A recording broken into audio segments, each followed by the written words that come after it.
There we go. There we go. Okay, everybody, who's ready to break down the CP? Are y'all ready? I'm ready. I'm very ready. It's going to be stim first, so let me first just get like a good view of like the whole project, and then we can probably start, because this project is a little bit messy, I would think. So, all right, tweet it. Let's go. You are okay. Let's go. Okay, so this will be recorded, so there will be a VOD available up on my second YouTube channel that if anyone wants to watch, they totally can. I'm gonna move this actually down just a little bit so y'all can see like BPM and stuff. So this is STEM in the moment. It's the first song off my EP, Never Learned to Ride a Bike, which, if you don't know, is what we're talking about today. Today we're going to be breaking down all the projects for my EP that came out this March. Never Learned to Ride My Bike. I remixed this one. Yes, you did, Tay, and it is a banger remix. I really like it. I actually listened to it like specifically. Like I'm like I actually kind of like this better than the original sometimes, but that might just be I'm sick of the original, but also yours is a bop. So yeah, so let's just go through like all of it, because yeah, there's just a lot. So the way I organize my projects from the beginning, we start vocals, any like extra like specific things, general synths and stuff, so like just like top line and stuff. Normally it'd be bass, but for this one it was 808 and kick specifically, and then drums and percussion, and then any special effects and stuff, including just a general effects tab. And for this one, the dubstep breakdown, which specifically we'll be getting to in a little bit. That's something to keep in mind for later. So let's just start the song and then just go through it as is.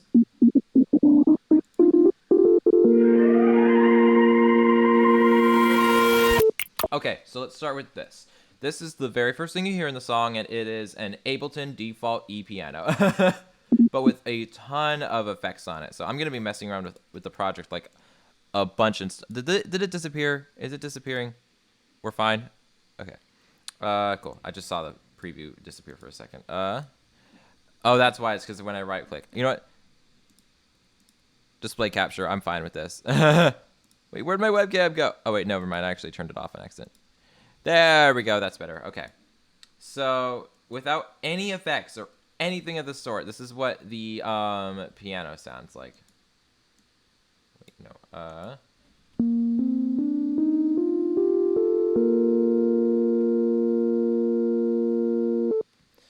So that's you can in Ableton. There's a bunch of instruments and stuff with different like settings and stuff. Let me move my camera a little bit out of the way. I'm also gonna just turn the socials off, since I think you all know mine right now, at least for now. So in the Ableton, there's a bunch of different settings you can adjust down here. Like, for example, this filter. Wait, no, back here. There we go. Sort of like an EQ, but also not, but also kind of wacky. So, and then like FM and stuff. And then like an amp, and then some reverb, just a bunch of things. So specifically here, I automate the release for the instrument down a bit. So it kind of starts off all like very like light and airy and stuff, but then I slowly hint at it going down, and then it's super short for the rest of the song. So, and this is actually the same synth that plays throughout the rest of the song in the background, this one here. Which if I turn effects on, does have delay and stuff and some compression, but in the start, what I did add for like the beginning area and stuff, because we're still at the beginning, is mainly this plugin I use. Where is it? Where is it? Here it is. So the main plugin I use is Lossy, and I actually have two of them here for some reason, I think. But yeah, so the Lossy. Oh, that's why. Okay, so I have two Lossies going on at once. We have this one here with these settings, very much high lossy. So, because Lossy is like this plugin that basically crushes the quality, makes it actually sound like a broken MP3 in general. So, this one, actually, I'm going to turn the chat preview off for now and then just turn it on later. So, the Lossy here, it's very heavy. It's very heavy, but then I just automate it down to sort of give it this, like, I don't know, like almost like a filter, but kind of not, kind of different. And then I have another Lossy, which is going down but at a slightly different descent. So it's kind of just two overlapping not Lossies. I don't really know why I chose to do two at once. I think it just sounded cool.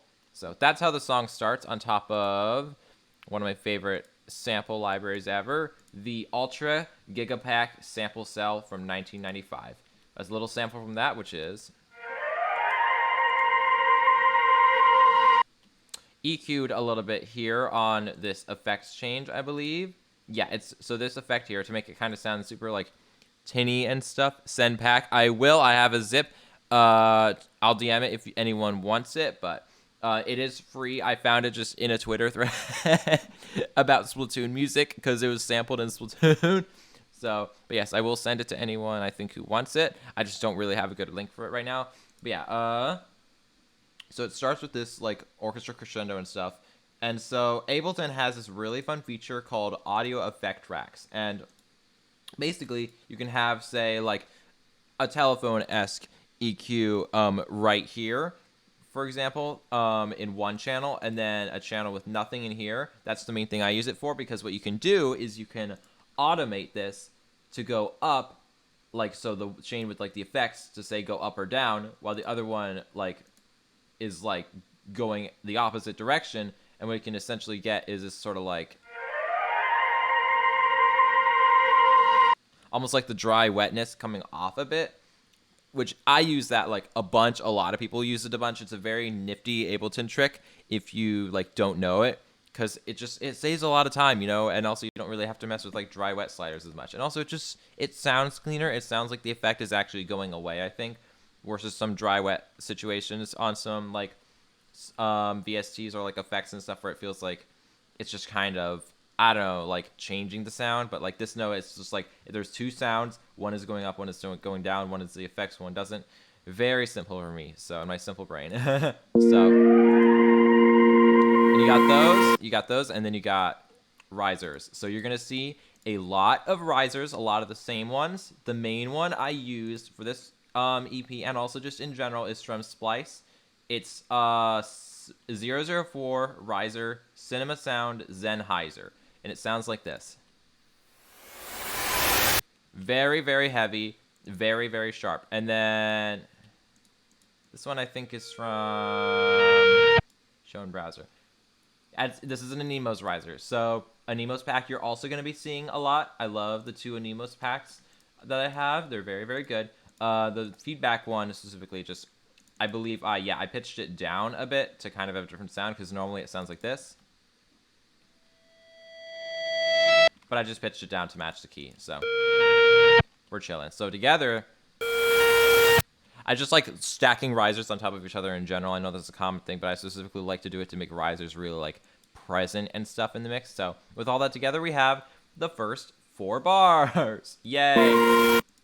So, and then we head into the actual fun stuff. So, you know, we just have this little synth ploop, like that little one note, and then percussion, the drums. So I like nicknaming my kits, and I nicknamed this one Atmos specifically because it just kind of like gives like a good atmosphere, I think. So yes, I do use MIDI drums sometimes. Sorry if that's disappointing to you, or if you're a MIDI drums hater, but it's just how it is sometimes. So let's get you shrunk down a bit. There we go. Okay, better view of this all. So the way I tend to like use MIDI drums specifically is if I need to change the sound of like a specific rhythm, or I like can't decide, I'll MIDI drum it just so I like have the option to change it without readjusting every single thing. That's the specific use case I use MIDI drums at this point. I used to use them for everything. I do not anymore. So, but yeah, so it's a little bit hard to see, but every single snippet, I think, like, or like sound I have in here is from the bio sample packs. So just these general like sound stuff. Like Bio is an insane sound designer. Like I love Bio sounds so much. Like I don't use them for everything, but for this one I just kind of wanted to have like a specific kind of like sound, and I just kept scrolling and scrolling through the Bio kit, and I was like, yes, this is perfect. This is good. Ooh, this is good. So I just have all Bio and stuff. So with the light, yeah, this is also this is a Bio snare, I believe, too. So it is, can you show me? Show in browser. It's this one right here. That's a lot of them, honestly. So, but yeah, so, oh no, what did I do? That sounds wrong. One sec. trying to undo it. My Ableton's a bit slow. It's okay. But yeah, just it's all basically, it's all these bio sounds, and it's just a loop. It's the exact same rhythms for basically the entire song, except for specifically the breakdown where I took the midis and I swapped them around like to different places. So like this rhythm here that was in like the scissors kind of thing up here, I took it down here to the like the perk almost. So just to kind of like mix it up so it sounds a bit different here specifically. And it's cutting in and out because of the whole thing that goes on in the breakdown that I'll mention later. But basically, the entire master is getting affected just for this part here. Bio sounds are hard. Yes, there are. Oh, you forgot there's stim stems. You're going to have to go ham. Yes, stim stems are on Stemmy, I believe. Let me grab the link really quickly. Can I? Oh, it's just A, right? So let me just drop that right down here. So this is Stemmy. It's a site run by Anniversary, really cool person. And basically, you can just upload your own stems of music there, and anybody can go and download them. So all of the stems since the piano EP are up here. So there's like 12 different songs of stems you can download. It's kind of cool. So including sim stems if you want. So, but yeah. So that's the bio sounds. That's like the main drum kit for the entire thing. So it's just kind of like going in the entire background of like everything. Just kind of stabilizing, I guess you could say. So, and if that's the main percussion, I'm trying to think what else there is. Honestly, there isn't a ton until later, so I'll just talk about the vocals, I think. Live a little bit more in the moment. Live a little bit more in the moment. The amount of places I have heard this acapella since I put it out. Everybody loves to use this acapella who knows me. I hear this acapella in, like, it's not a lot of space. It's really not that much. It's just I've heard this acapella used like in some mashups and some remixes and stuff by some friends and stuff. So I'm very used to it, and there's a very specific way I made it. So Ableton format shifting, complex warp Pro mode. That is the one you pretty much, for me at least, always use for vocals if you have Ableton specifically. And the thing about it is, actually, let me just trying to regather my thoughts. I think I had something in mind, and then I just kind of like forgot it for a second. But essentially, the main thing about it here is the formats, kind of. So it's pitched up actually 6 semitones, and is at like a 30 out of 100 format level with like an envelope of 8, I believe. So if you actually undo the warping, crazy, it sounds like this. Live a little bit more. Nope, does not sound like that. My bad. 100, 0, unwarp. Okay, so it sounds like this. Live a little bit more in the moment. Live a little bit more in the moment. Live a little bit more in the moment. Live a little bit more in the moment. I will admit, it is terrifying to hear it in the original pitch and in the original way it was recorded and stuff. So, but yeah, after like I pitched it up and stuff, it would just sound like this if I hadn't like adjusted the formatting. Live a little bit more. Wait, did I adjust it? Yes, I did. Live a little. Yeah. So it doesn't really have a huge difference in Live format. a little bit more in the moment. Live a little bit more. It was just I wanted a little bit more clarity, I guess. And the format shifting kind of did that. So, but yeah, so that's the main vocal. And the actual chain on it is just, this is going to be a default preset I have. Not like default, but like a preset I made. You're going to see it a lot. Gate, brick wall compressor, brute peak compression. Both of these are peak compressors. And EQ that does kind of random stuff for here. It's just really boosting these high over here. And then actually fresh air turned off. That's interesting. And then if I want it, I have autotune. Which, do I have autotune on this? I have autotune on this one? Live a little bit more. No, I don't. It's turned off here. My bad. So yeah, the chain for here isn't really super complicated. The main reason I use so many compressors is because if you turn them off, Live a little bit more. very quiet. And I keep it quiet just because I like to stay kind of like, I don't know, safe. I don't really like clipping and peaking and stuff, so I just kind of record super quietly just to keep myself like in check and stuff. So that's why it's like I have like all these compressors, not because I want to like I like the sound, but I'm not really going for the compression sound. It's just because I record insanely quietly. So, and for context, I usually am right up to the mic, up close for it. So I'm not like super far. I just have my gain turned up for now, but like normally it's like super low. So yeah, that's my main compression chain. You're gonna see it a lot throughout this breakdown. So that's the vocals there. And one other thing I think to talk about, at least in this part here, is the 808 slash kick. No kick right now, but yeah. So basses are probably some of my easiest stuff I do because I have it so locked down. Excuse me, in my sound. I like really like saw-esque bass is, but not like super saw, and more like just like it almost sounds like farts. I don't know. That's what my friends like to joke and tell me they sound like, but like I like my basses to sound very wet. I feel like almost like I have no idea how to describe it, but I think this is just like a random 808 I grabbed. Where are you from? Show in browser. Oh, I know where this is from. So this is actually from the Nisith. I think that's how you pronounce it. I just say NT, honestly. But the Nisith bundle drum kit on Gumroad. It's this 808 here, but pitched up 36 semitones. I did not remember I did that. So normally it would just sound like this. I think. Wait, actually, wait. Oh, it's because I'm a few octaves down. Okay, so. And then. Why? You know, I'm not even going to question. It's just the normal pitch, actually. So forget what I said about it being like 36 semitones up. That's just a weird thing that's kind of in the details here. That's really interesting. I forgot about this. So yeah, my basses are just so locked down.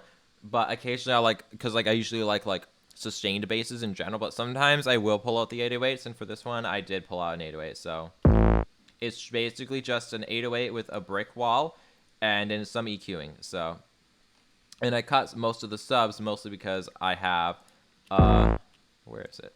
That's the kick. A sub. I literally just have a sub bass here. So, which is just the Ableton basic sub sign that I use for literally everything I need a sub for, and that's it. So, and that is essentially literally just the basses, except for like this breakdown here, which is like, what is this? No, that is a kick. Okay. So, but yeah, I also included the kicks in this channel mainly just because, like, I don't know. I literally don't know why they're included in the same channel. It's just a me thing, I guess. So, but yeah, the kick with it is really like just simple. It is a tuned kick, so just to kind of like, because it was I only really tune my kicks if like I test and like I can actually like really hear the pitch.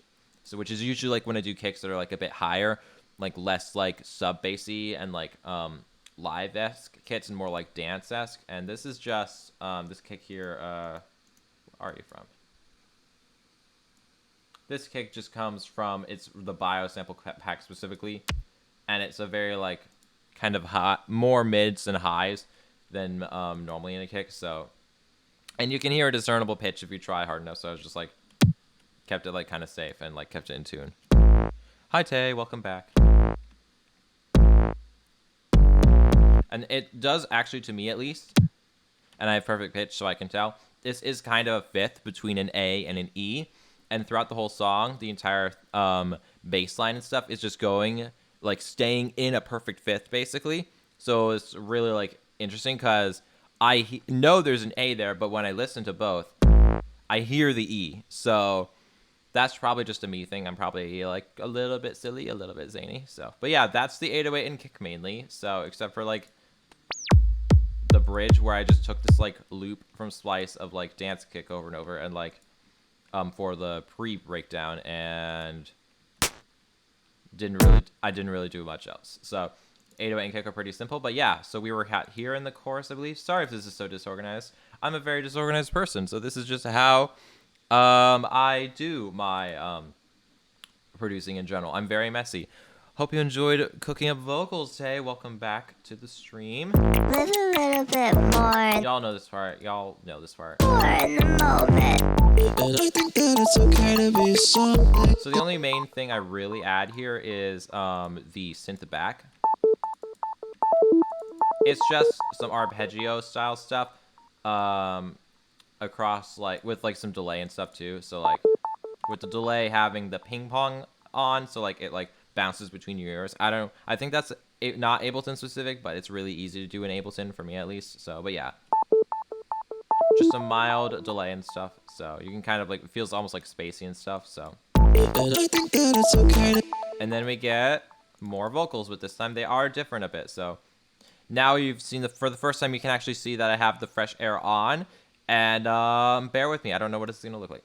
Okay, it's not that bad, but sometimes the highs can be like up to like 90 and stuff for me at least. So, but yeah, I do have fresh air on. I know I'm cringe, whatever. But just fresh air on the chain with a bunch of compressors and like gate and stuff.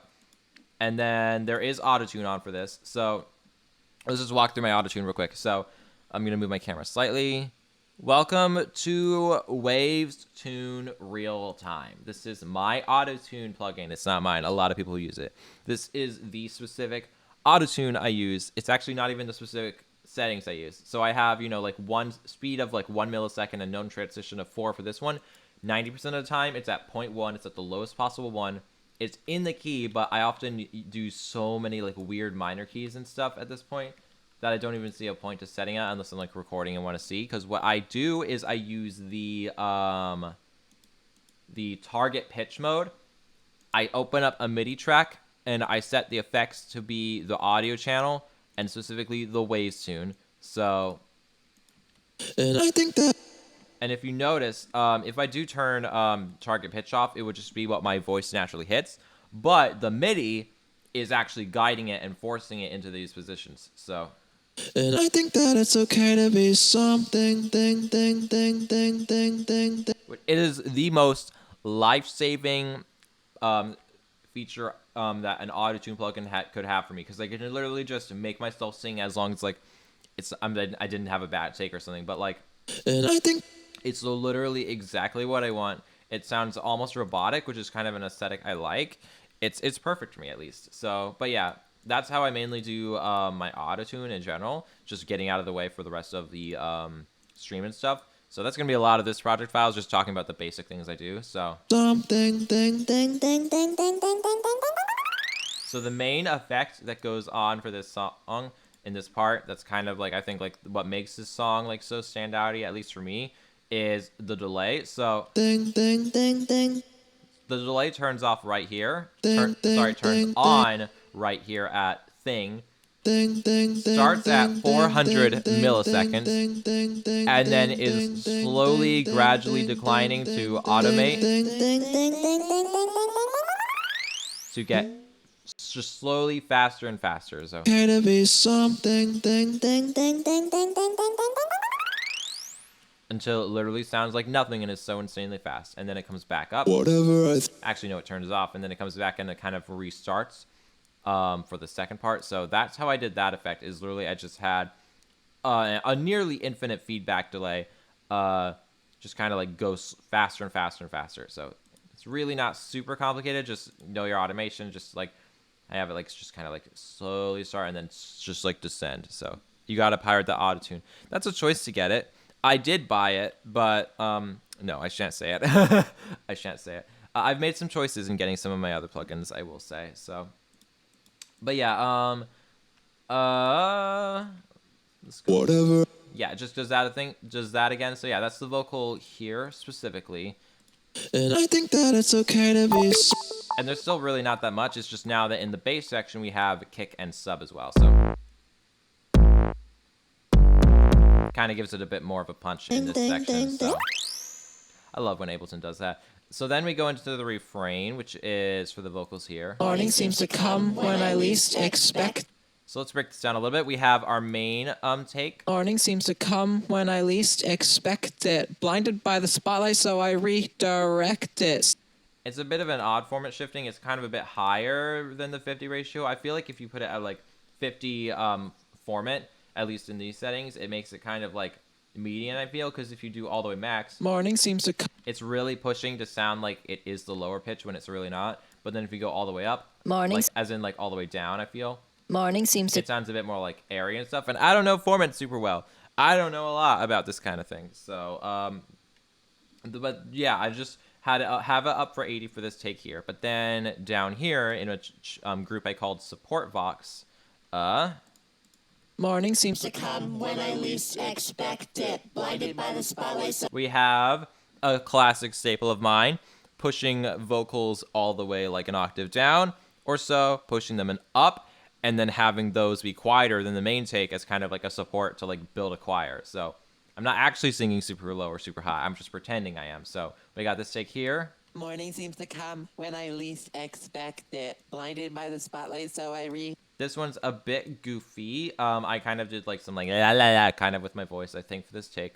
And then I added some wider as well. Morning seems to So it kind of spreads out a bit. And then I have a left and a right take. Morning seems to Left super low. Morning seems to come.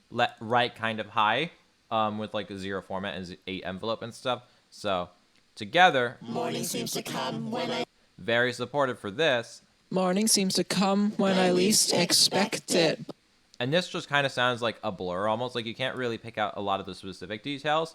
It's just to kind of make it sound like there's a lot more there than there really is, because this is just 4 tracks together. So Morning seems to come when I least expect. you're hearing the syllables come out a lot, which is something I really wanted with the song. Kind of just like a sensory feeling of like S's and like stuff and T's. That's the kind of effect I really liked to lean into in general with stim.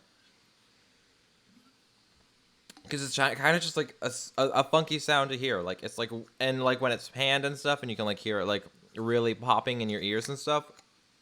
And I just think it creates a really like poignant, like interesting like thing about this song. So, but that was the main inspiration behind it. So I just kind of had like a lot of fun like Morning seems to come.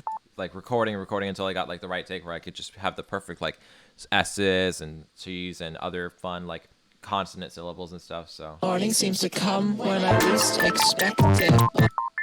So other things that have changed at this point, synths are now an octave higher than before. Still like the same effects mainly and stuff, and then bass is now an octave higher as well. And then of course we got orchestra.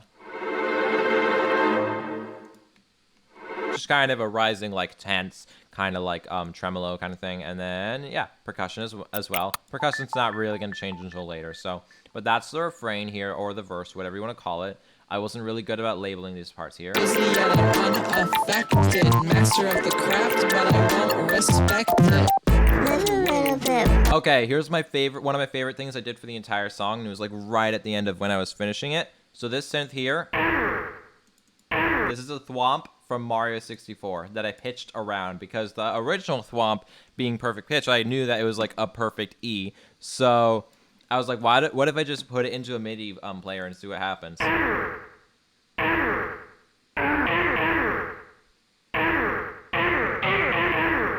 One of my favorite things I've done in a while, I think, with production and stuff. So just because it's like, I don't know, it's my thing. Like, you don't really always like know it's the thwomp, but like if you know, you know, because it's very buried, I think, intentionally. Live a little bit more. Actually not super buried, just like there's a lot else going on and it's not the focal point. Live a little bit more. Like, for example, things going on are the orchestra here. So we got 2 main parts of the orchestra here, which are this kind of trumpet and tuba or trombone-esque thing.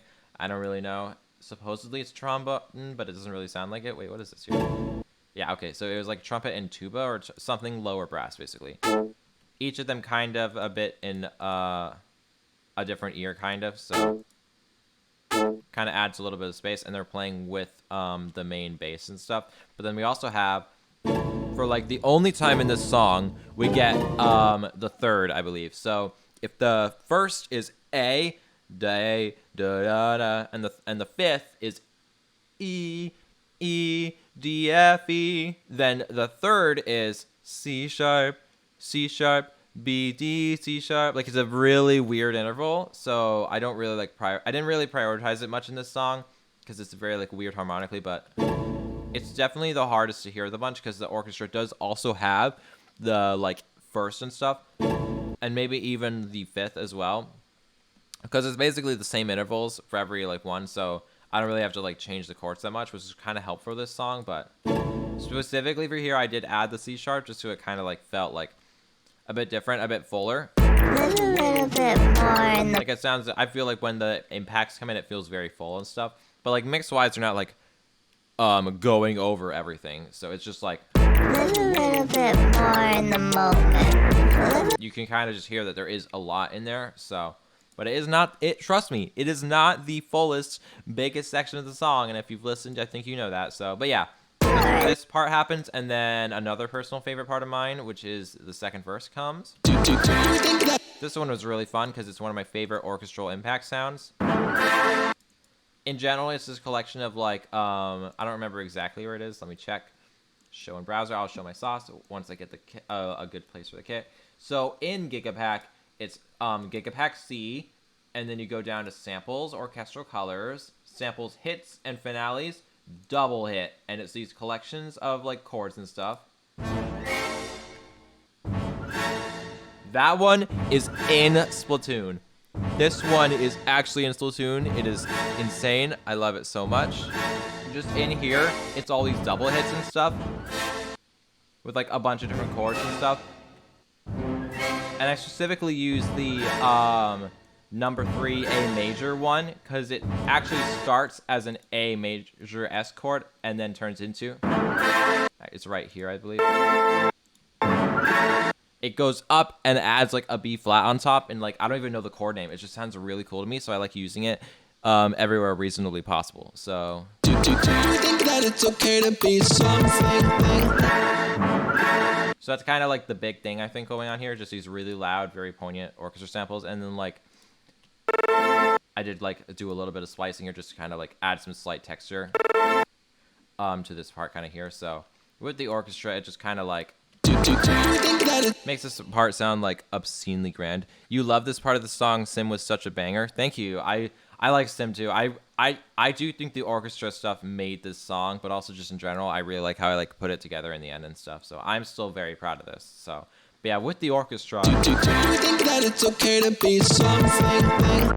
and with the bass pattern actually slightly changing a bit for here, it just kind of like this part specifically feels very contrasty. I think percussion is still mostly the same except for a specific part which just cuts to just the scissor-esque thing. So, but yeah. I'm trying to think if there's anything else. No, there really isn't. Well, my vocals, but like those are mostly the same like effect as before. With the what is it? It's this one right here. My bad. With the delay, except just a bit faster to accommodate. I think for like that it kind of cuts out a bit. 'Cause I do. What do you? Like it like for here, like just. I do. Like it it is ascending, but like I do.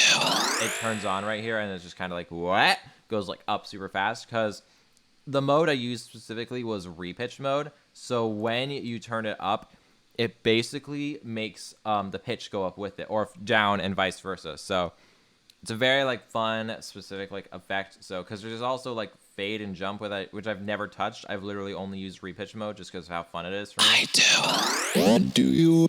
And then here, the effect, I think the main thing I did here was just, I think I just like stretched it a bit to make it kind of like a little bit funky. What do you? Oh yeah, also, it's because it's stretching here a bit, but also the auto-tune that I talked about earlier is pushing it down really far to like the lowest the auto-tune can take it. So What do you worry you forever? I love this range of the auto-tune, the super like first octave and like low stuff. What do? It just sounds like super funky and weird, and I like using it as kind of a texture almost. So, but yeah, so that's the vocal there. Not a ton going on in this section, so Do you think that it's okay? like it's just me singing. Do you think like it's not that much? So, but yeah, this song, yeah. So just here, Do you think that it's okay to be? kind of all comes together like to create like I think a very fun part, and then we transition. Me too. Me too. I'm trying to remember exactly where it was. So it's kind of here. So something I did, there it is. Okay. So now we're getting into the first part of what is the most important of this part of the song. I think the single most important effect rack in general is shifter, right here, literally on the master. It's a literal frequency shifter that I just have automating very wildly just for like specific cases, and here was one of them. So that part was like, that is not a sound. That is the entire song being frequency shifting, pushed down and then up really, really fast. Like you can see it right here. With like it just goes down and then goes up. It's a very like specific thing because it's not like just like a sine sample or something. You're gonna hear this across every single sample part that's like making sound and stuff. Like it's all doing the same thing. So it just kind of makes it a little bit harder to like render out as stems. So like whatever, it sounds cool. So I don't know why there's like a kind of like da-da-da kind of thing. It's just what happened in the song at that point for the frequency shifter to really mess with. Is this the same program that Emulate was a feeling was made with? The production on that album was awesome. I don't agree that it was awesome, but thank you for liking Emulate a Feeling. And yes, this is Ableton Live 11 standard, and it is what I made Emulate a Feeling with. So I just think I grew a lot since then. So, but yeah, then we get to the bridge, which was a kind of interesting part, I think. So we have the kick loop, which is just a specific like kind of like dance loop. So the vocals, remember that thing from earlier in this part, I believe? Morning seems to come. We're bringing it back, but this time I'm whispering. Need a dose of my favorite noises. Hate the sound of these nasally voices. It's literally just 3 whispers in the same placements as before. Need a dose of my favorite noises. Hate the sound of worrying choices. And I get progressively louder. And stim. And then I cut in. No, I literally just was whispering and switched And stim. to like almost like a kind of like breathy kind of thing. So And stim. this part is very breathy in general, so it's a very weird sensory feeling, I think, and it also just layers well with the...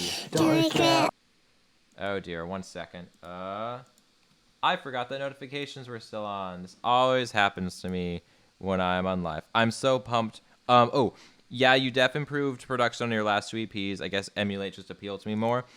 I'm so pumped for the new album. Thank you a lot. I think I see like some like opinions around my music passed around that like Emulate a Feeling was just like more connective and stuff. I just wrote a lot more seriously on there, like about more serious topics and stuff than the last couple EPs I've done. The last couple of EPs have kind of been like breaks almost to that kind of thinking, and I've just kind of like let myself let loose a little bit and have some fun. So, and I can see why it resonates, but trust me, we're coming back to some very, very serious stuff for the album. I'm very excited for it. July 21st. I'm very excited about it. Single Friday. Noit de Carnival. Jasper, hi. Yes, I was playing your EP earlier, just while I was kind of like setting up. Hi. Yeah, okay. So back to focusing. No more chat. Sorry, chat. Back to Stim. Because I'm a bit too sidetracked. Don't regret. So yeah, it just helps like complement this like verse vocal here. Don't regret all my worry. Actually, multiple verse vocals. It was 2 verse vocals. I completely forgot about that. Hate the sound of these. So we have a higher one. Hate the sound of these. And then I believe this one has... Yeah, it has a phaser. It has a phaser on it. Hate the sound of these nasally voices. With these settings and stuff to kind of just try and make it feel a bit more like spread out and like glitchy and stuff. Hate the So there's actually 5 vocals going on here. That's kind of cool. And then with the high, Hate the sound of. which can't really stand on its own, I don't think, for this part. Hate the sound of these nasally voices. Don't regret all my worrying choices. Shove it all away and stim. Just kind of helps really like make it like build and stuff, I think so. And then on top of everything else, which is, let me think. Hate the sound of these. Orchestra hits are back, just EQ'd a little bit to be more like contained almost, I think. Or maybe they're, I don't know why. Oh, it's because they're lower. It's the same interval, just like pitched down a bit. And also just turned down a bit, so it's kind of like the gain is down, just so it kind of like doesn't have as much presence. And then in the synths for this part is too, it's just the same like da nu na na. It's just like A, like literally just A climbing up the octaves a bunch. So And then it ends right here with this kind of like super high pitched like held out note, which I did do a little bit of pitch bending here to kind of give it like a little bit of variance and stuff. So that's that one. And then over here we have the first appearance of many, I think, of this theremin here. That's actually a theremin instrument in Ableton, as it calls, but I literally just turned the FM up and then like turned it super down and then turned up the wave position. Basically an LFO too, just kind of messed with it a bunch to make it like super wobbly. This is a very specific me use case because I don't really see anyone else talking about this theremin whistle instrument, but I use it like all the time for like everything, especially in this song. So just kind of acts as like a texture to like come in. It doesn't really like impact or anything, just kind of like builds and builds and stuff. So, and then I'm trying to think. Oh yeah, percussion did get simplified. So in this section, percussion goes away from the standard kit and goes into a new one, which I actually didn't even group as a kit. Yay, I love organizing. So on top of the kick here and stuff and the sub, we have a snare that's been tuned up a little bit. I don't even remember. This is a splice snare, I think. It's just TS Virgo snare one-shot dance. Pitched up one note to be an A. I'm going to turn this down here. So basically just this kick and that sub and that snare, and then a little bitty clap here once it like kind of like all hits and stuff. Just kind of hits there, and then the snare comes back, but the way I did this effect is really fun, I think. So I have, first of all, each of these snares is in beats transient mode, which is the kind of mode that makes like, I don't know, it makes it basically cut off and try to not really stretch the audio, more such just play the transients at the beats and stuff. But you can also specifically turn the transients down or up. So each of these snares is just transient down, and then the second one is like a little bit up. Third one is up a bit more, and then fourth one is almost fully. So it just kind of like gets like starts slower, like and then grows longer and longer. And then there's also a rectifier saturator here on top of it with some very like heavy like saturation and stuff. That's a dry wetting up the more it gets, and that's making it louder too. So where is it? So in this channel right here, it gets like super loud and stuff. So just kind of like helps us kind of like you know, rising,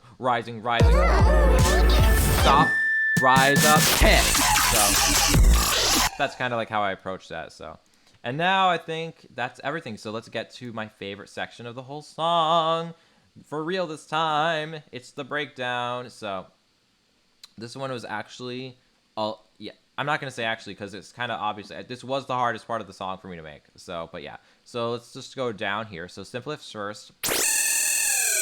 Actually, first of all, the shifter is going to be affecting everything. So if you look here, we start by just going up here. So everything's kind of normal until like these parts here where it's like dip up really down and like up and stuff. So just all around, like if you look down here, it's kind of affecting everything at once.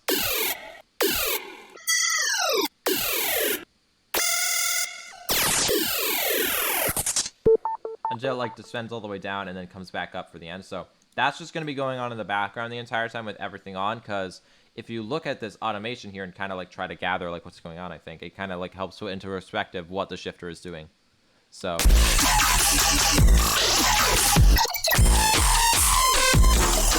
down a bit, up, down, up, down, and then down, and then back normal. So that's kind of was like what the shifter was just doing. It was just kind of, I didn't really think to like put it on like a specific channel because I just kind of wanted everything like to be like affected, like, because I feel like my favorite dubstep breakdowns, the way that they work is that they'll like just be playing with silence a bunch. So it'll be like everything and then cut down to one or two elements and like do something like super small, just like little fills and stuff. So that's kind of my thought process for it. So let's just go back to the channels. So the first thing is the theremin, but specifically in the super fast jittery kind of mode with the, is it pitch bending down? No, I think has its own shifter that's taking it down in the frequency a bit and doing that for every time it plays.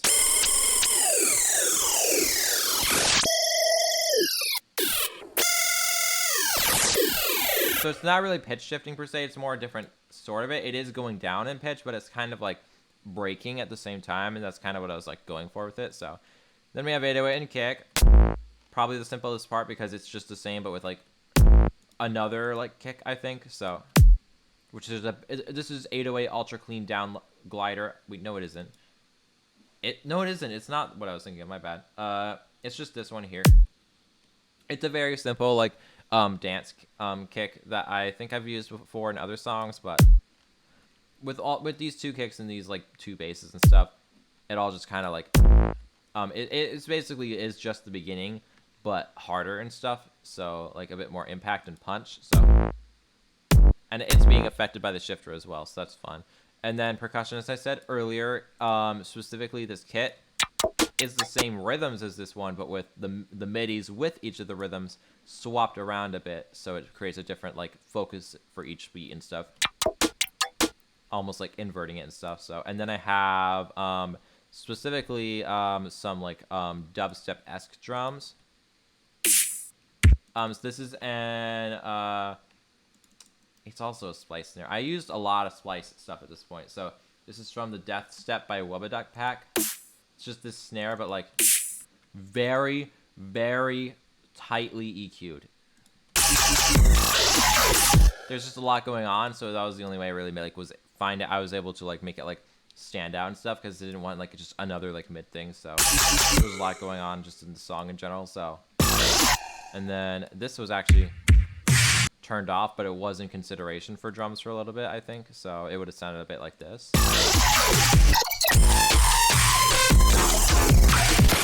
That was an option I considered just as like a loop to go on in the background, but ultimately decided against it. So, and just went with this and the kick up here. So, but yeah, that was just found that. I forgot about that. I'm just going to close it a little bit so it doesn't appear too much. So, but yeah, drums in general are really simple in this part than one would think, I think.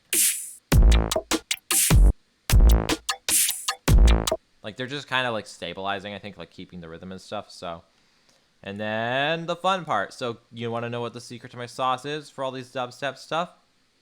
It's literally just splice samples. I'm not kidding. I like can like call out specific ones if y'all like want, but honestly, like it is just I searched up dubstep and took from the first 2 pages on Splice and mixed them a bunch, except for this one right here, I think.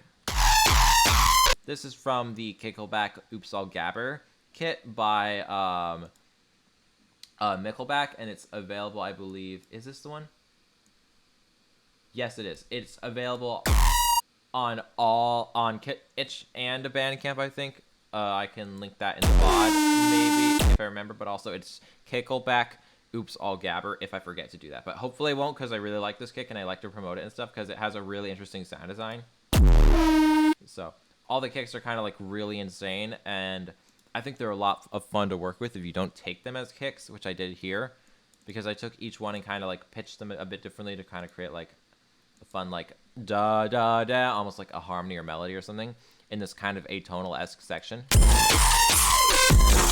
And then this one like dips down, so it's just kind of fun and stuff. So, and there wasn't really a ton of processing, just some brute compression and some EQ dipping in this, like, I believe it was the snare frequency area, just to kind of like help it not protrude as much.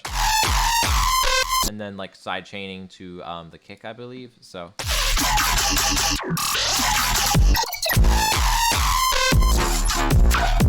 it's just kind of all like going at once. So, but yeah, there was a lot of wubs and stuff. So like there's, say, like this one,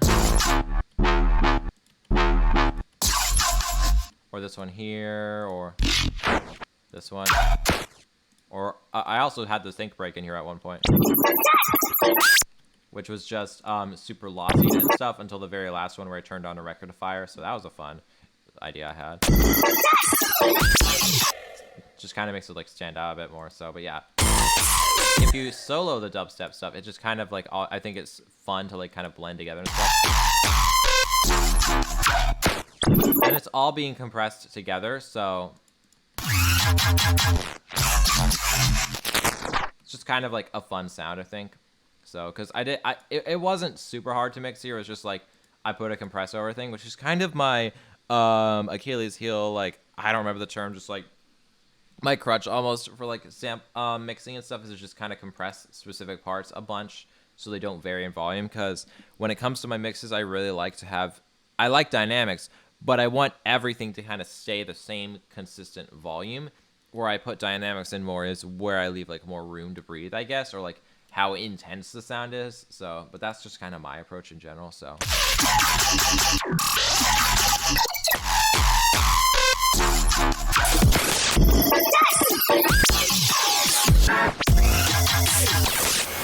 And then I have risers coming in here. I believe, yeah, the feedback riser is back, just at a different note than before. Now A instead of B flat. And then cinema sound, and then another one called Bozo riser, which is a totally secret. It's an underscores riser. It's just from underscores Bozo, Bozo, Bozo. I use this one a lot in general. It's just a really like thick, heavy one with a very specific like crusty sound I haven't really been able to recreate, so I just kind of like use it a bit. So, but I definitely I don't really like, yeah, it's just like, it's just a riser I kind of like to use. I was like, I like that. I could probably make it myself, but I generally just do it like some slight processing. So, yeah, I like sampling. It's fun. So, yeah, underscores is really cool. Underscores is really awesome. I love underscores. Listen to underscores, please. I love underscores. They actually just put out a Skrillex cover today, so that's fun. So, yeah. So with all those together, ending time. So guess what? This is an amen break. It's everywhere. You can't escape it. I think, yeah. So it has this kind of like, I used the mixer channel for the first time like ever, I think, here to kind of give it like a lossy effect that I like kind of took down a bit. But not like a super intense lossy, like just like, it's very quiet compared, so like it's not like super loud or anything, which if it would be, it would sound a bit more like this. A bit watery and stuff. It just kind of sounds like degrading a bit, so, but yeah. It comes up, so I have two breaks mainly here.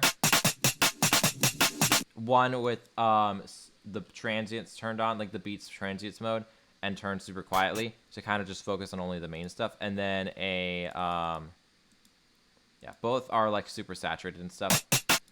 Then this one here. Actually, no, I got them mixed up slightly, yeah. So this one here is the one with the transient stuff, and then it's this one here. Which is kind of just an actual amen break, but like a lot like thicker and stuff. And it doesn't really come in until like the end here. And all just kind of builds into the end. So, and it's kind of just there in the background, like. The amen break is definitely not like the most prevalent thing. I think it's just fun, like kind of like texture. So, but yeah, so there's that, and then that's percussion. Then up to the 808 and kick. It's the pitched up 808 from before in this part here. Expected. I kind of just brought it back to like make it like have almost like a bit like difference and stuff compared to what we'd have for a while. And then it goes back down to the lower normal octave until like the very, very end. So that's kind of going on. So just like, yeah. And then the kick, of course. So, and then the synths are a mix of the lower octave from like the very like beginning in the verse and stuff. And then I brought the theremin in for the very last part to kind of just like stab and stuff. And then I think I just have reverb in general. Just kind of like make it like a bit like, cause like the theremin is definitely louder than everything else. So it just kind of like hits a bit harder than with just the synth. So, like you can actually kind of hear it a bit, which if I had turned it off, I believe it would have just kind of been in the background a bit. Like you cannot hear this without me having to turn it up. So I added this in for the last part just to kind of make it stand out more. So, and then of course vocals. So you've heard most of these vocal takes before, I think. Live a little bit more. Except this one specifically, which is kind of very buried at first, but then I build it up and it eventually turns into the ending one. But yeah, this is actually going on in the background. It's like a super auto-tuned, like very like weird one. Then kind of like just kind of like kind of just going like a bit like goofy on, and then I made it really loud here to kind of like make it like almost like screaming. Like you hear this one. You can hear it very loud. You love this song so much. Thank you. Me too. But yeah, it's just going so insane here. So, but yeah, that helps it stand up right there. So, but yeah, I think in general, other than like the risers and stuff again, and like a little bit of an impact, that is the song. So, and then the ow is a secret sample I shan't say. So, but it is there. It's just very, very quiet. There's just little ow. What do you consider to be your best song or fave? Unreleased. Unreleased. Postmortem. All I'll say, Postmortem is my favorite song, but you're not going to hear that one for like a month or so. So yeah, that is Stim in the moment. That took a very, very long time. That was like an hour, but also we were kind of just generally going over like, I think like the main stuff in general. Like, you know, my compression chains, like my daily drive samples, like just the things like that. So let me open track 2, which is 8-Legged Brain. So okay, there we go. 8-Legged Brain time. Okay, so this one is not going to take nearly as long, mostly because I'd say despite being longer than Stim, it is shorter. It's a bit simpler. It's just like a bit more like lower key, I think so. But yeah, so first of all, before we do like anything real, let's just start by playing this. This is the original. I'm going to turn it down slightly.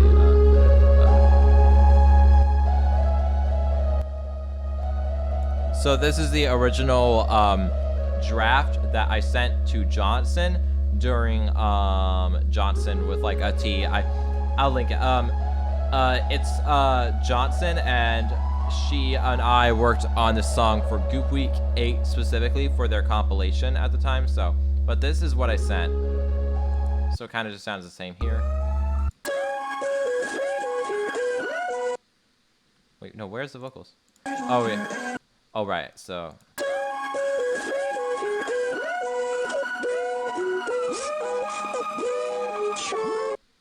Why is it not wanting the solo? Okay, not gonna question it. Okay, but yeah, that is the vocals. It's a bit higher than the original, and in general, I didn't really have like anything for this breakdown, so that just kind of gives you like, it's just like a bunch of these like vocal glitches and stuff. So I think that kind of helps put into context just how much Johnson really helped with this track. Shout out Johnson. She is really, really cool. She has an album coming soon. It's very sick. I would say we did half and half, because she kind of did up to the chorus, and then I did kind of like the rest of it, like using the pieces she had sent and stuff. So yeah, I'm going to turn it back up a little bit. Too loud. There we go. Okay. So yeah, let's just go through it a bit. So the opening of the song.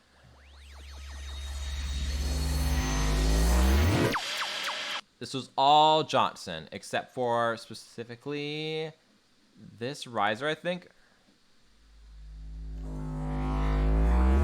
Yeah, no, all of these are like, except for this one right here, I think that I added just because I wanted a little bit more. This is all Johnson, so. This sound here, that's a vacuum cleaner. I saw her cook this in VC a bit. This is a vacuum cleaner, vacuuming, getting shifted up and down a bunch, which is kind of where I got that vacuum sauce from a bit, like the shifter sauce specifically, so. Just kind of going up and down, pulsating and stuff, reverb, like a ton of stuff like that, so. And then like just like a bunch of little sounds throughout here. That kind of like helps to like really make it like textured, I'd say. So, and then like reverse reverb there. So yeah, why is this so obscenely big? There we go. Okay, a little bit more decent. I don't know why it's so big today. I don't know what I did. But yeah, just the FX here, just like the sound effects and stuff. That's like what's going on here. But then I'm trying to think. Just kind of everything else too. What else was there? Bass, right? It was bass. So It was my sub just like a bit quieter, so. And actually my same synths, just I think. Yeah, really just my synths, just like processed slightly, I think.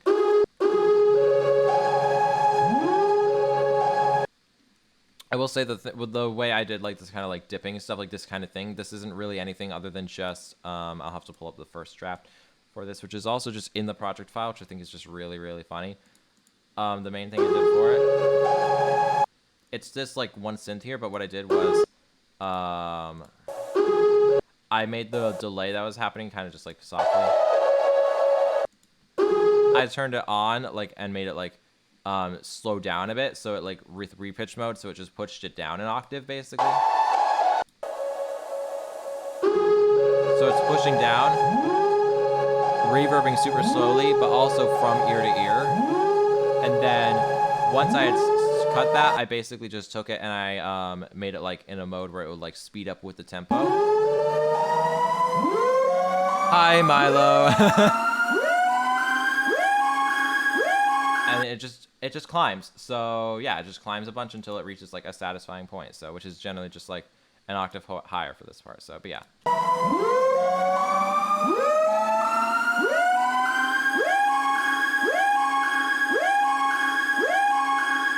And then that just kind of continues. But because I had resampled it, so I didn't have to like work with the delay and stuff. I just worked with specific recording of the delay. I would pitch it down a bunch, so like just the different parts where it needed it.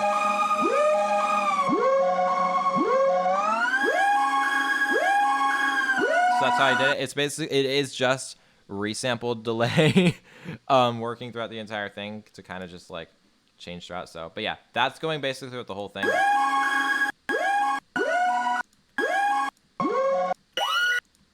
Except for the very ending where it like changes and goes an octave higher than before. It really is just kind of being consistent, just changing pitches throughout and stuff.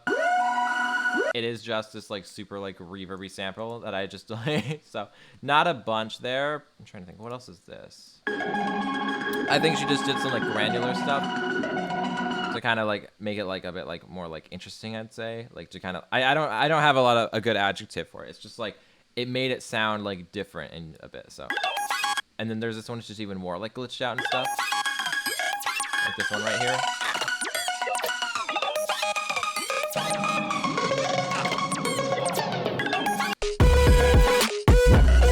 So those are just kind of like adding texture to the chorus and stuff. So, and I'm trying to think what else there is.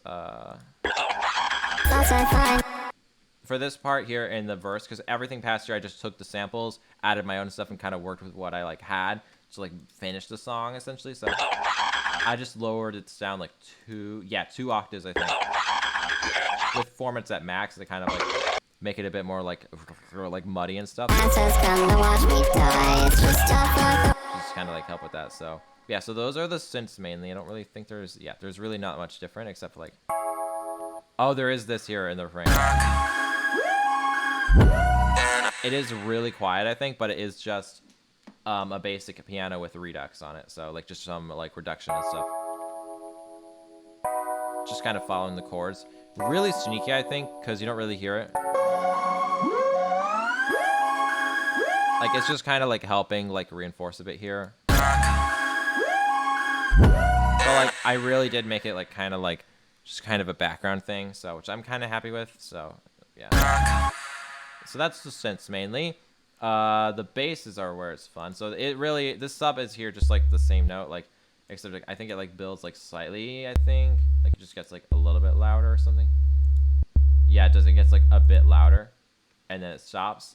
So that's just the sub in the beginning, and then there's these basses. So I'm trying to think. So this bass was Johnson. This is what I got back with her stems and stuff. I did change the EQs and compress it slightly, but this is the bass that she made for this. But I added on top was, it is a, sorry, I'm always slow with this. It's an Emos 808. It's just an Emos 808. It's just that one, so. And then, yeah, so those two just kind of like are like interchanging throughout the song. Like sometimes you only get like the softer one. sometimes you get like the harder one with it. And then for the refrain specifically, you just get the softer one, the harder one on itself. So, and then for the second chorus, you're just kind of getting the softer one. So it's just kind of soft and hard bass, overlapping, interlapping, going over each other. Micah, I meant to ask before, but how did you skin your Ableton? So the main skin I have two main ones. I have like an all blue one I just found on the website, and then I have like an all pinkish one. And I just alternate between them when I feel like it. So, but that's how I skin my Ableton. The main thing I do is I keep everything the same color, just like a light blue, except for this one where I did white for some reason, so that's fun. But yeah, I generally don't really like coloring my tracks. I just keep it all consistent, so. And I like blue, so I just do it that way. So yeah, back to it. So the basses were just that. So I'm trying to think what else. Synth bass, done. I think I'm going to do vocals last. So the other big thing for this song, there's no drums until this part, but when they hit, like I love these drums so much. And it actually feel like for this part here, it kind of sounds like there's more drums than there are because of the glitches, but there really is just kick and snare. That's all I really got like from Johnson specifically. Although I did, yeah, it was just these snares and stuff. And I don't really have like the original samples. It's just what I got, so I can't really source it. I think you can look in the name. I think it's 31 Sentinel actually. Sorry, I'm dumb. I never looked at these names. I never realized it was 31 Sentinel. I'll have to look into if 31 Sentinel has a kit I can pick up. But yeah, so it's just these kicks and snares. So this is the fun of co-prodding. Some things I know, some things I don't, and I like it that way. I like secrets, although I am sharing them right now. But yeah, it's just in general.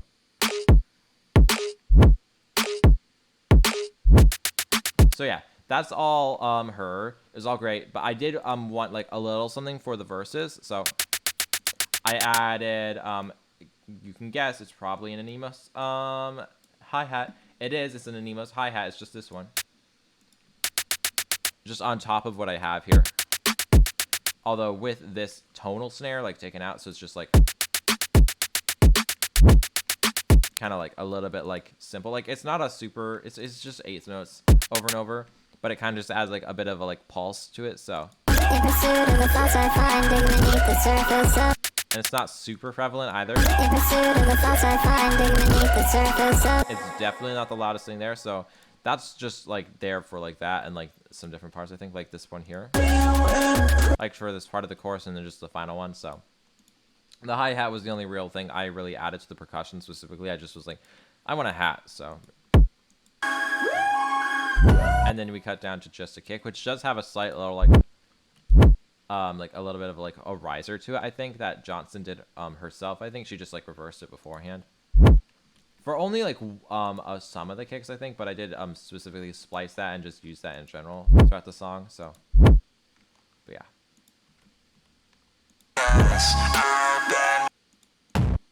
So tonal snare does come back, but because I had been doing my own chords for this part, like some custom ones, I guess, I did have to pitch it down a bit, just to kind of like fit with it, because I don't know, you really don't want a tonal snare out of tune, so yeah, because then it just sounds wrong. So I think if I had reset, let's see what the theory would have been actually, like what it would have sounded like really.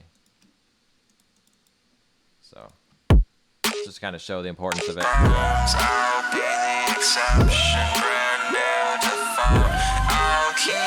Actually, it really doesn't sound that bad until you hit this part here, where it's like literally a half step like off. So that's interesting. I could have kept it, but I just didn't. The more you know. I thought I knew everything about this project. I really don't. I really don't know a lot. I can piece back together what I did though. I can piece back together. So, but yeah. So those are the drums, and then just more of the effects and stuff. This riser, I think. I don't remember where it came from. Let me check. Oh, it's probably just, I think it actually is just a snare Johnson might have sent, or just a snare I had. I don't know where it came from, but it is reversed. That's what I know. I did reverse it at some point, so what does it sound like non-reversed? not I don't know what happened here. I'm not gonna lie, I don't know what this is. It's just a cool sound, I think. And I just kind of like have it like coming in a bunch of different points. So, but yeah, that's interesting. I forgot about that. So yeah, and then not a ton of like FX and stuff until last chorus, where some risers from Johnson come in. Same with that one. So, but yeah, that's FX aren't super complicated either, I don't think. What is this? The reverb tail. So the chorus just has this like the chorus here has a reverb tail that I just kind of took here because I wanted like a bit of a riser, but not like super big. Which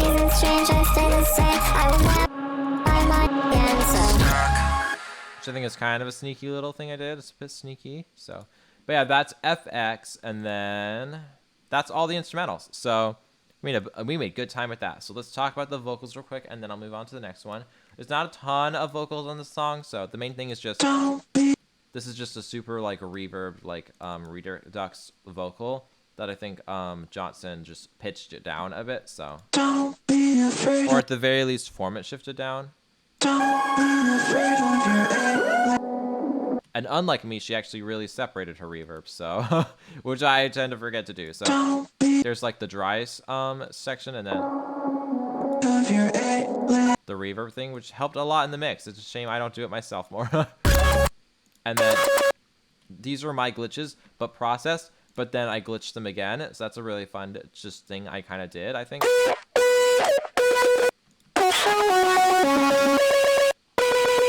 And then I'm sure if you listen to the song, you know that the glitches kind of get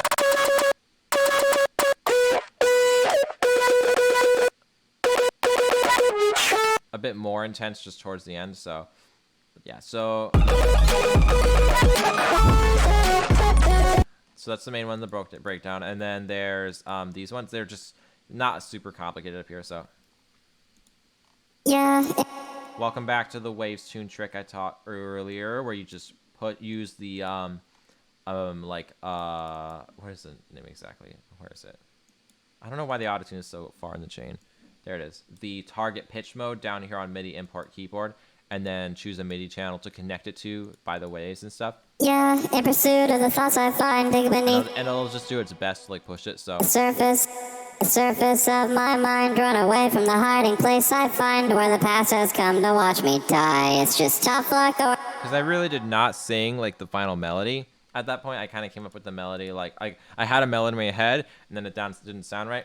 So just kind of like I used the MIDI to like kind of fix it. So because what I prioritize in my vocals is just delivery more than anything. So I'm usually okay with just changing it a little bit, like in the melody, like manually. So yeah. I just like I feel like there are some people who are like, oh, autotune, like you're being lazy about your singing. I sang in choir for 6 years.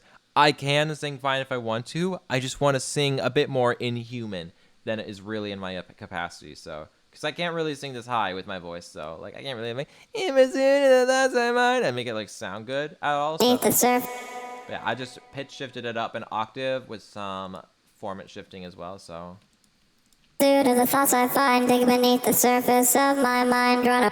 And this was back when I was doing format shifting on the clips instead of with a special VST. But that's for the album, not for the EP. Most of the format, all the format shifting is with the Ableton clip format shifter and stuff in the actual clip itself. So everything processes after the format shifting, which is really fun detail to work with and adding effects. So, but yeah, just some reverb and just some like effects, my normal chain and stuff. Compressed. So never leave my mind again. So.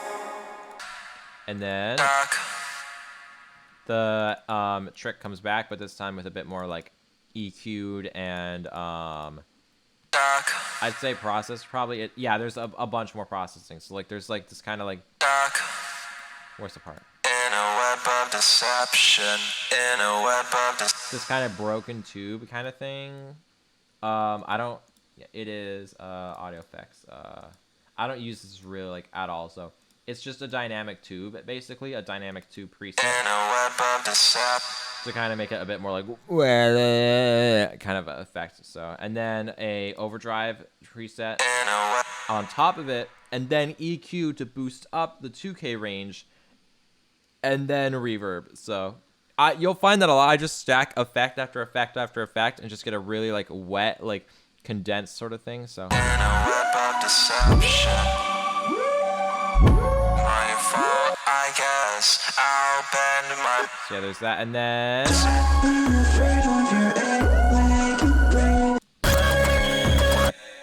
basically nothing changes in the vocals until the very, very end. So something I didn't even transcribe in the lyrics that I still kind of like did here. I don't even know where it is. 1 second. Because I really did not group this project well at all. So there's a choir going on in the song, and no one has talked about it. So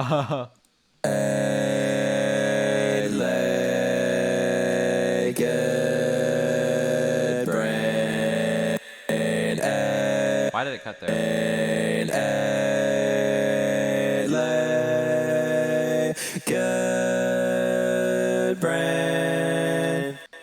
So those are kind of just going on. They're panned a bit to the left and right. So, but the thing is, they're so quiet. I think intentionally.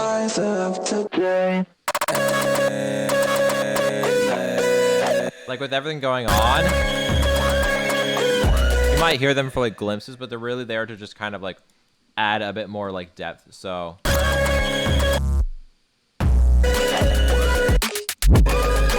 Everything just kind of comes together with the synths like now pitched a bit higher, like an octave higher.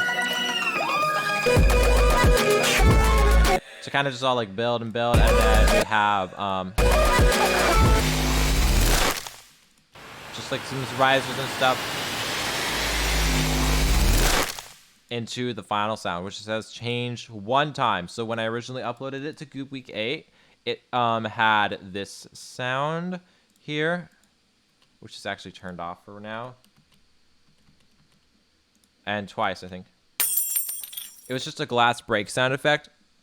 But when I was putting together the entire, like, album, like, not album, the EP and stuff, I was just like, So stim ends with glass breaking. And then this ends with glass breaking.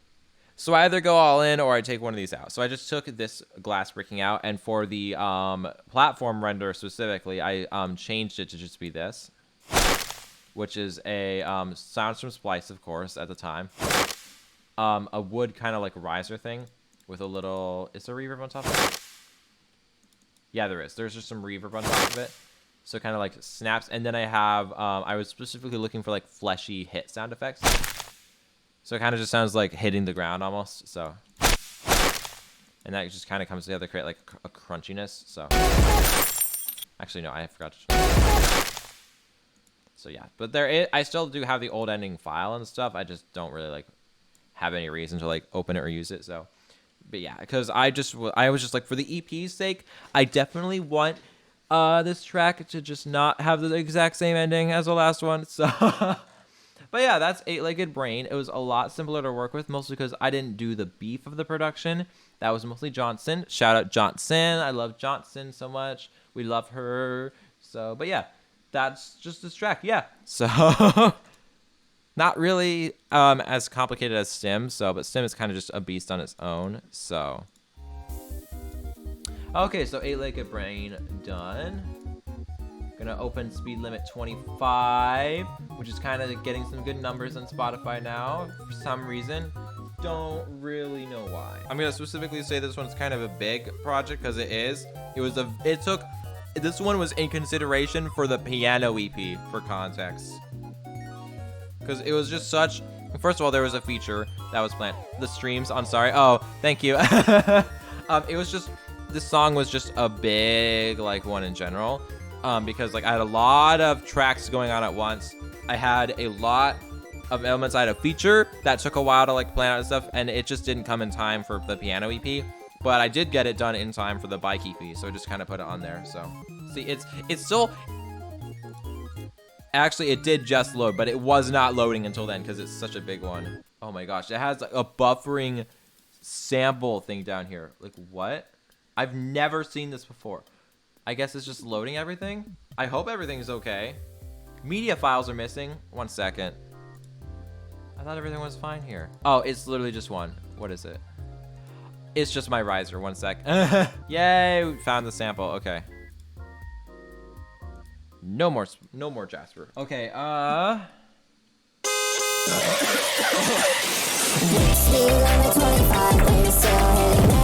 so this project is gonna be insanely slow, just a heads up. This one definitely is, I think, the second biggest song on the entire thing. It definitely took no, it did not take the longest. It's just really just a lot of elements. So I'm gonna try to go through it as quickly as possible, cause yeah, we're gonna start with FX, cause generally it's just some risers and stuff. Like there's not a ton going on here. Yeah, moving around is just a pain in general. So I actually did do some different colors for this one for some reason. So I have this base riser that I used a couple times. It took a lot of processing and recording to get it to the point where it is, but it was originally just a bass sampled from Eye Contact from Emulate a Feeling, just pitched weirdly and like some cool effects and stuff. But it's so processed, I don't even know if I still go away. I don't even know if I still have everything I did to make it. I do not. I think I deleted it potentially, so that's fun. So, but it really is just like a riser that was like processed and compressed so much it kind of like broke towards the end, I think. So maybe some gate stuff too. Could have been. I think it also was just basses combined and stuff. So yeah, so that appears a couple times. It's very loud. Like, oh, here's the main example, I think. Like that's this riser here. So, and then what else do we have here? So we have a couple fun little sound effects, so that are buried in here, like just like some cartoon sound effects and stuff. So, what is it? What else did I have? Oh yeah, just the ka-ching kind of sound effect. So. And then I actually sampled something from Splatoon ever so slightly. I processed a bunch to like kind of be like blasted out and stuff, but it's the wipeout sound effect, and it's specifically when I say, oh no, oh, okay, we're good. Okay, never mind. I thought Ableton was gonna crash for a second there. It kind of just like froze for a second. Okay, so, oh my gosh, my CPU is dying right now. I hit the play button. It's not when. There we go. Okay. Wipe it. Like you hear like wipe it, and it very faintly in the background just. If it would play, I put in the inputs. Please. Just kind of that is going there. So that's kind of a fun thing I like to do. I just kind of like to take samples and like splice them where I think like the words match and stuff. So just kind of a fun thing I've learned over time. So, and then yeah, just in general, it's just like risers and stuff. So until like this part here during BMPs first. So this is literally a sound effect of an extremely loud incorrect buzzer.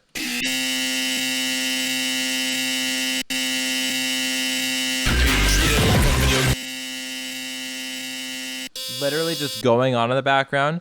I've not heard a single person tell me that they've noticed it yet, so I'm proud that I hit it for this long. But yeah, I literally just have just the extremely loud incorrect buzzer just going on in the background. So and then I have this like scream that I think is royalty free. I just took the specific one that like underscores like had. So because I've heard the scream before, I think I just wanted like this one. So this is just the easiest way to get it. Is to just sample underscores. So that's there. So that's that scream, and then BMP has like his BMP tag, but I didn't actually have that tag. So what I did was We love you, BMP. I took the TikTok voice, an AI generator for the Smash Bros. Brawl voice. We love you, BMP. And then the Joe Biden AI. I'm Joe Biden, and we love you, BMP. And I kind of just really processed them a bunch and just snuck them in there. So it's kind of like a little thing. They're not really little. You can kind of hear them throughout the whole song. So like, they're very obviously there. So, but it was just like, hey, I just want to add like some like fun stuff. So that was when the AI Joe Biden thing kind of like exploded. I think, like in popularity, and everyone was like doing the voiceovers and stuff. So I was like, I'm just gonna ship in for that and just pull this. So it cost me $5, but it was worth it. So I think it did like 2 other things to it, and then I canceled because I wasn't really using it. So yeah, so those are just the effects. Outside of, I believe, oh, they were so darkly colored, I didn't even notice. Just really OTT'd car sound effects just going on throughout it. So, like, for example, at this part here, I have the horn going here. And then I have literally just spliced together car crash and then the horns and stuff. Just kind of happening. Which I think is really funny. This is just a fun song. It was just a fun song to make in general, so. I only really brought it back like once. Like, I didn't use it like a ton. I tried to be a bit sparing with when I like was doing like obscenely loud car sound effects, so. But yeah, that was just a fun little thing I did. So, I think, oh yeah, for this part here, this is an engine revved, but like stretched out super much. And then like, I think I like, yeah, it's just a really stretched out like supercar engine revving with wider on it and like super hard compressors and stuff, and slowly just rising in gain. It's so quiet. I don't really think there is a reason for it to. I don't think there's like a reason for it to be there really, but it's still just kind of like more car stuff.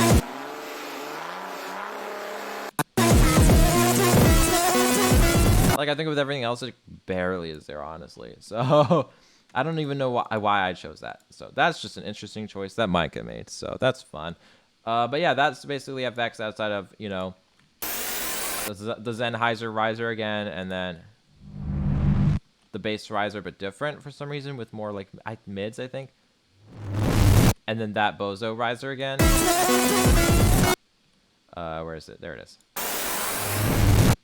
To kind of just hit, so.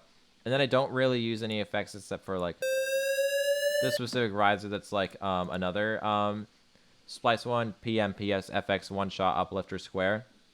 That's kind of just a square synthesis kind of rising that I don't really use as much because I don't really like pitched risers too much, but it's just kind of there as like a thing I use sometimes. So yeah, that was FX, so just knock that out really quickly. And then next up, drums. These shouldn't be too hard. They are MIDI. I'm so sorry. This was like the first, I think, this because this was made during piano and started then, and then I finished it afterward. So all these drums, except for like a couple that I added after the fact, are MIDI because I used to only use MIDI drums. So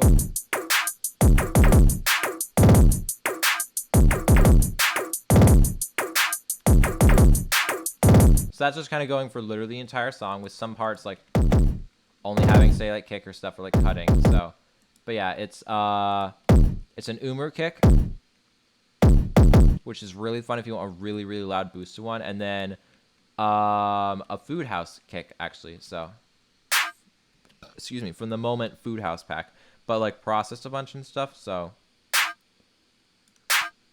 Does it have, I think it does have auto pan, just like the tiniest amount. That's whack. I don't know why it does that. And then I have a Tracy Brakes perk just going on, and then. Where's this hat from? Show in browser. Show me where it's from. Another Tracy Brakes hat. Okay, so altogether, just kind of like it's a very simple drum kit, I think. Like just the 4 basics, like kick, snare, drum, like and then perk and then hat. So not a ton going on with it, but it's just kind of like there. So sometimes I really go out with percussion, sometimes I don't, but usually I tend to like do it in sort of a loop way. So. And it actually stays the same instruments for the ending, so just kind of changing the rhythm slightly. So, and not a ton going on here with that. So yeah, and then I think there's one part, yeah, with the aim and break. Just kind of there, a bit compressed, I think, like very compressed, super hard compression of that. So yeah, that's drums, and then bass is also going to be really simple to knock out. So. This is one of the first times I really found the basses that I really, really like, which is very specifically like hard saws. So Although these ones are a bit more like of an 808-esque, where they don't really like sustain as much. Although I do have my sub. So, and both, I believe, no, just the sub for some reason have side chaining and stuff to the kick specifically. So, which if you don't know what side chaining is, it's basically just a type of compression that is connected to another, where it'll compress it down a certain amount that you set based on how loud the other thing is. So like, I usually do it with kicks and basses. Most people usually do it with kick and basses, just to kind of like keep the mix in check and stuff. So I don't know why it's only the sub though. That's kind of weird. But yeah, so not a ton else goes on with it. I think the other main thing that happens with it is in the transition. This pitch bends like up a bunch until it like kind of like just like hits like a breaking point, I think. So like breaking point isn't just like it like just goes higher and higher to the point where it eventually is just a normal synth. And for that, what I did specifically was I switched it to a second synth with the same settings basically, but slightly different EQ.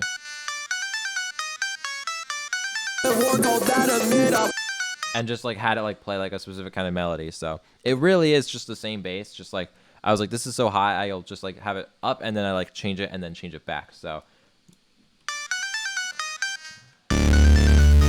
and then it like layers a little bit and then switches to normal synths and stuff. But yeah, nothing crazy really going on with the bass here. Just kind of like supporting and stuff. So bass done. So yeah, and then the synths are really fun because each one is kind of a nightmare in its own way. Look at how much processing is on like all of these and stuff. So it took a lot of like EQ. So I think that's what made this mix so wild, was just how much EQing I had to do to make everything like balance out with each other. So this one here, first of all, it's just a pluck, I think. If I turn everything here off, it's just an Ableton stock pluck, but with a flanger, and then auto pan, and then a compression on top of that, and then EQing over that.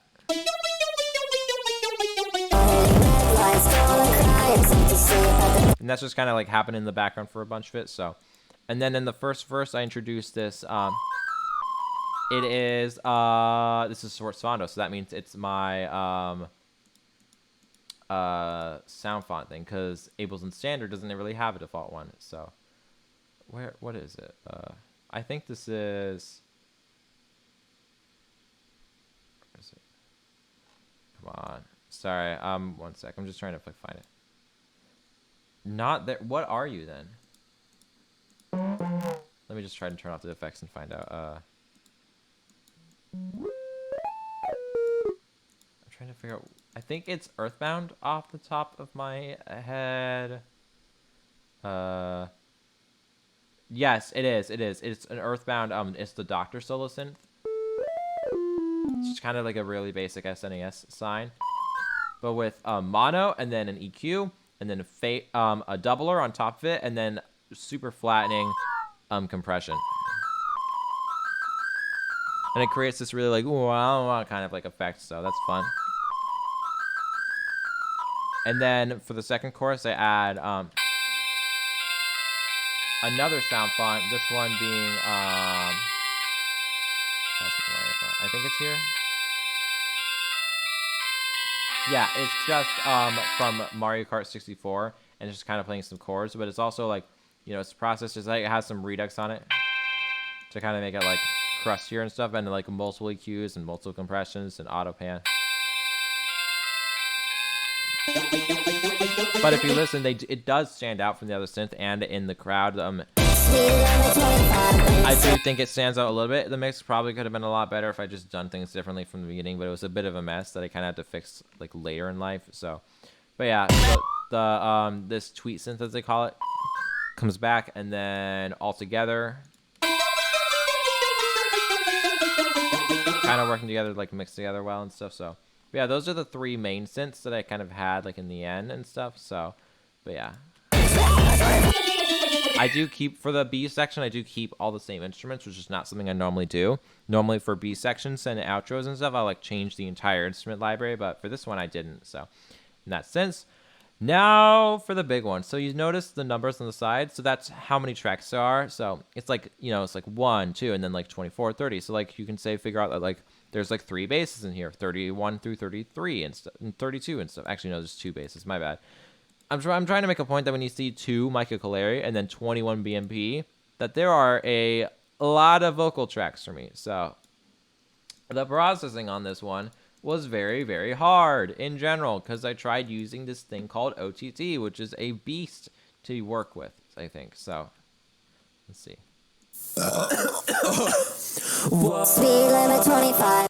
Wait, no, I didn't even use OTT in the end. I like started with OTT and then I like switched from OTT. This processing is insane. This processing is literally insane. Like, look, okay. So 2 different waves tunes that make sense because you can't automate the key in waves tune. So in the B section, I had to have like a different waves tune for it. But like, okay, so EQ going up to 10K, just for the thing going. Wait, no, not where, there it is. Okay, just for this vocal here, which is already pitch shifted, like format shifted just a little bit, I think. So we have this here. Boost up around here and like at the 10K range and like the 1K range. Brute compression, and then 2 more compressors, and then fresh air to kind of like add some like highs and stuff back, I think. And then redux, but only a little bit, and then EQing down specifically in like the 2K range. Speed limit 25, but you're still. Yeah, so if you look at this and this is concerning, yeah. Speed limit 25, but you're still. Is literally insane, and the only reason it's not like 21 actually is because I literally turn down each channel as like a thing I do in my mixing, and then like boost it back up with after compression and stuff with the limiter. Like, so I'll like turn it down by like -20 normally here, and then compress it, and then add it back up with the limiter this time to avoid clipping and stuff. This is -27 because the compressor was making everything so insanely loud. So this mix is just a nightmare to work with in general. So, but I'm generally just, I don't think I really want what I did here to be followed. I am gonna try to avoid really talking too much about the fact that there's like 50 compressors on everything, and just kind of like focus on what each element is doing. So yeah, so here we have you know, main vocal, but then on the sides we have these side chained like woes. Like this whole part here is like, I think, getting side chained. Like, yeah, the whole vocals are getting side chained to the kick a bit. You're still hitting red lights. Go. So like when the kick comes in, it just like pushes it down a little bit. So yeah. Best drive of your life, of your life, of your life. But yeah, there's just just kind of going on there. And then for the second part of the chorus, Take a pic of a prayer. Is it for the cloud? Drinking 1% battery. the dipping is really bad, but like this mix was like, needed a lot of work. So I did what I could with it. So Take a pic of a prayer. this one has a really Take a pic of a prayer. crunchy, like 50% like dry wet redux effect, which I think makes it a bit interesting. And then this one is just Take a pic of a. kind of normal. So Take a pic of a prayer. Is it for the cloud? Drinking 1% battery. Bad for my health. and then yeah, so that's those there. And then Slow down just a little bit. we have a separate vocal chain and system with reverb this time, Slow down just a little bit. just for the verses. So that's fun. Can you tell I don't like this project file? Can you at the very least listen? And then it's another one. I don't need to rhyme if I don't feel like it. Claim you could beat me up, I don't buy it. Drive out of state and I don't So need yeah, to. we have the high one with like the wacky formats, and then this one here, I don't need to rhyme if I don't feel like it. Claim you could. just a bit like lower and stuff. So, and those are like complementing each other and stuff. So, and then I also have Blah. these little ad libs I snuck in, and then Ka-ching. I don't even know if you can hear them in the final mix.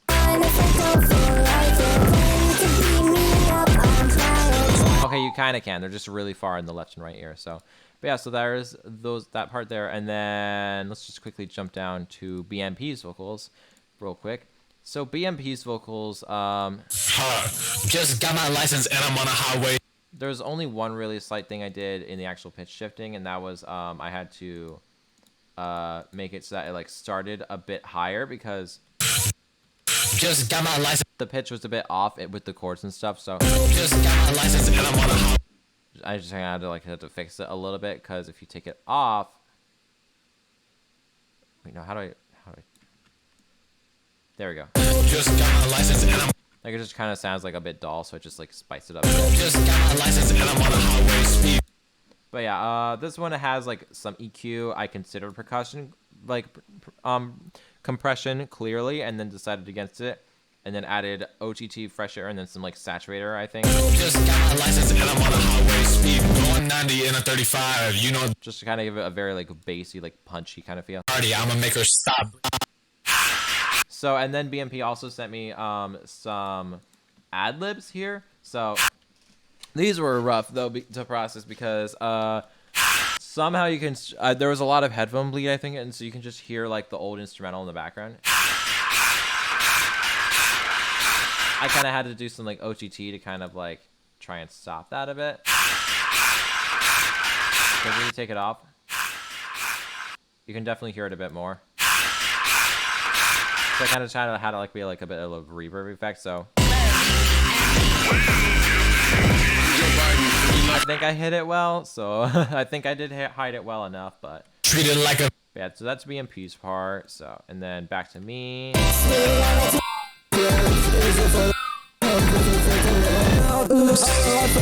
Oh yeah, just real quick, there is this little like oops thing here. Which is just my processing with some autotune and then like a little delay, but not much there. So, but yeah, the thing is, it's just this song is just kind of like a mess in the project files.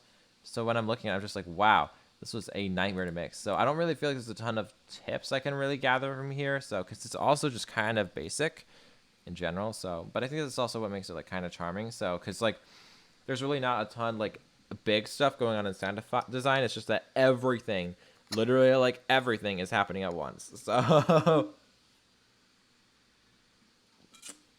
definitely makes it a song to listen to. So and then 1 second. Come on, this water bottle is not wanting to close. My bad.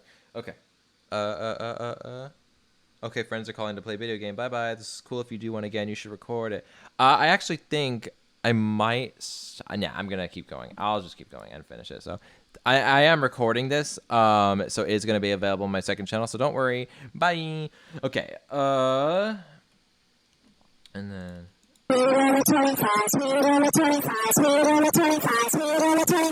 So the main thing here was just I took and recorded a sample of the speed limit 25 part. And then had it as in warp repitch mode specifically, which basically means it'll change its pitch up and down based on how much like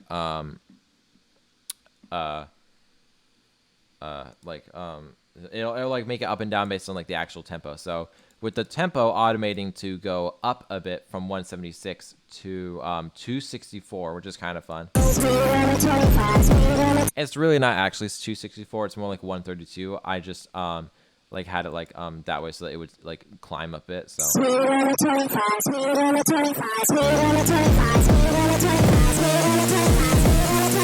like rises and stuff are happening, everything is climbing, and on top of that, this little effect is coming in more. It's a bit of redux on the vocals, like in the chain thing. So just a second channel with some auto pan that's going up in like power at the same time that the dry channel is going down. It's just kind of just going all over the place in your ears while like rising in pitch. That kind of creates like a panicked feeling, I do think. So.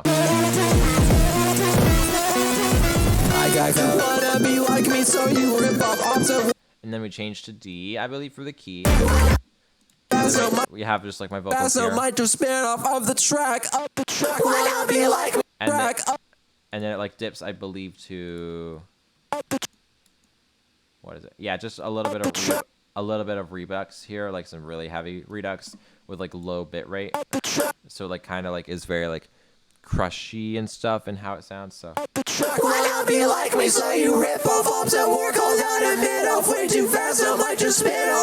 And it's all like kind of happening at the same time. So like I didn't really automate the pitch or anything. I just kind of let everything happen. Why not be like me so you rip off ups and work on that a minute? Why not be like me so you rip off ups and work on that a minute? Way too fast, so I might just spit off of the track. So I'm kind of just letting these three vocals kind of like just like be chaotic in their own little world. Way too fast, I might just spit off of the track.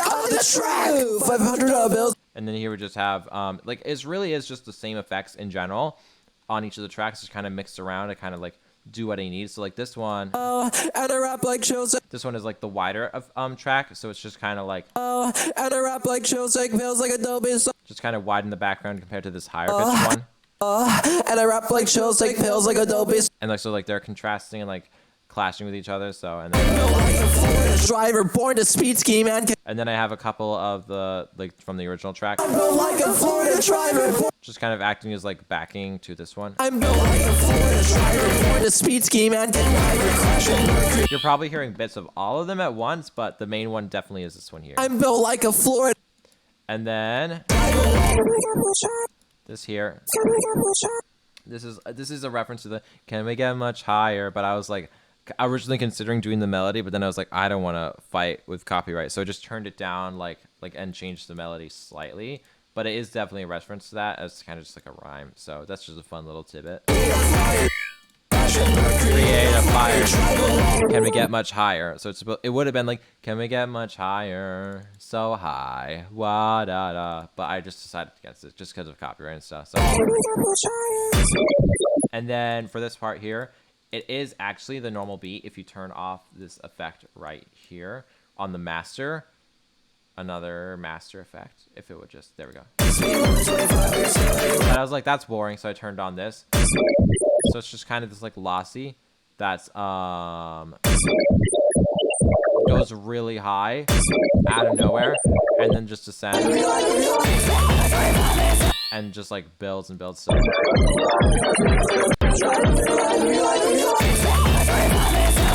And then it's the end with this single vocal here, so. And every synth and everything going on at once.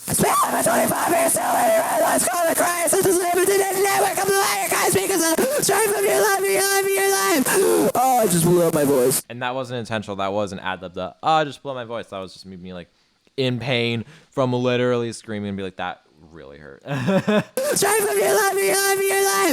I just blew up my voice. And then I think there's like, yeah, just like a tiny like little MIDI here to like help able to know like when to end the track and stuff. So, but yeah, so it's really just kind of simple. It's just a bunch of different elements stacking in different ways throughout the whole song. So, because a lot of the instruments stay very consistent, there's not a lot of really like huge variables and stuff. So, but yeah, that's Speed Limit 25. So definitely, I think it's growing to be my least favorite of the album. Not the album, the EP. I don't know why I keep saying EP. Album. I'm tired. Just in general, it's just not really my favorite. So I don't really go back to it that much. So cool. Okay, this next one is gonna be Kaleidoscope. For those who know and have listened to the EP, thing about it is just it's a bit simple, I'd say, but also that's not a bad thing. So it was originally made for Sleepy Tapes 4, which is a Blizzcord event for Sleepy.Zone. So. But yeah, I'm actually gonna turn this down a little bit. It was just like a song, like you had to like, I think it was 5 days this time to make a track. And I like just like had this idea because the original cover art was, let me pull it up real quick. This is the cover for Sleepy Tapes 4, just got it finally. And it's really cool, right? So I look at it like I'm just doing my thing. And the very first thing I think of is just the word kaleidoscope, because I'm like, it kind of looks like what you see inside of a kaleidoscope in general. And I was like, I really like that. I want to do a song like that. So bam, kaleidoscope. So that's where that idea came from. And that's why the song is kind of like, I think just simple. I don't know if other people think it's simple, but I do. So that's where the idea just came from. It wasn't really like a huge like lyrical idea or anything. It was just like, I want to make a song called Kaleidoscope because the cover looks like a kaleidoscope. It's really as simple as that. So let's get into it.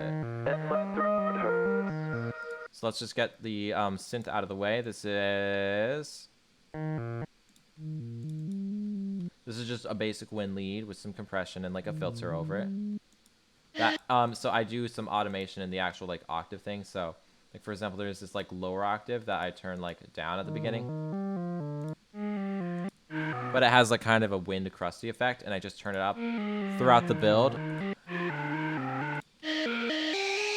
and it makes it like super like stuff like fun and stuff. So and then I also have a high octave on the instrument. That's where the really shrill one comes in. So with those like layered, it just kind of like builds into that. So and it's the same like kind of repeating like not a super complicated like thing. So and then I also have it's Sforzando, so it's a sound font. It's the it's just a basic 8-bit square I take from the Mario Kart 64 sound font. And oh dear. I think I broke it. 1 sec. Oh, there we go. We're fine. Never mind. Yeah, we're good. 1 sec. There we go. I was panicked for a second. Okay. But yeah, it's just an 8-bit. It's literally just an 8-bit square. So.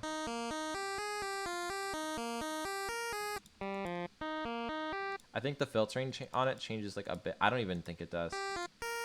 It just kind of stays the same the entire time. So, but it's just doing the same thing that the wind lead is doing.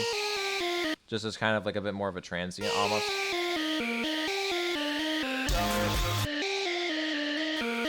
You're just kind of like hearing it a bit like as kind of support because it's definitely quieter than the original. So, but yeah, those are just basically the synths except for the piano. So I forgot about the piano and that was in this category. So about the bridge or so, I just add a Labs piano, which because I was using Labs at the time, I do not anymore. We do not stand Labs in this house, and so just the Labs piano just kind of going. It's soft piano specifically, so that's happening there. And then a second piano comes in.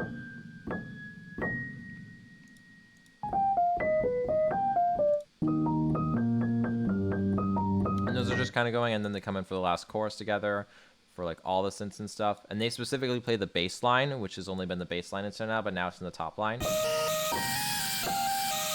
And that line is just... Na, na, wa, da, da, and then B natural, and then G, and then D sharp. So not super much. So and then piano again. Although the piano here is I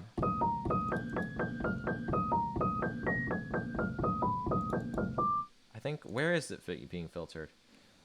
It might just be getting like I don't even see where it's getting. Like I know it's getting filtered somehow, but I don't really know.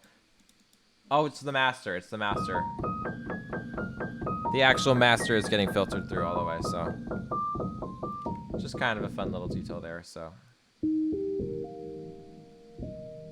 and then I did this like sort of improvised because like I don't have a keyboard, but I do have a my keyboard as a keyboard. So, but I don't really use it that much at all. I mostly just draw out all my MIDI. So, but yeah. So.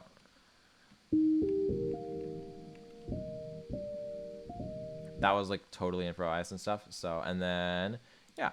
So in general, that's just all the synths and stuff. Not a ton going on there. So that's kind of the theme so far I'm finding. It's just, I like to use a lot of the same elements and just find creative different ways to like mix them around and stuff. So next I'm going to do the bass real quick. So bass doesn't even come in until the chorus. It's this preset I have of a, what's called a fat leather bass in Ableton. Specific settings and stuff. To make it sound very sawy, and with EQ up and some compression and stuff, and side change the kick. Which the kick is specifically right. Oh, it's MIDI drums, fun. The kick is very like low end and very punchy and stuff, so it's just like boom, boom, like pushing through and stuff.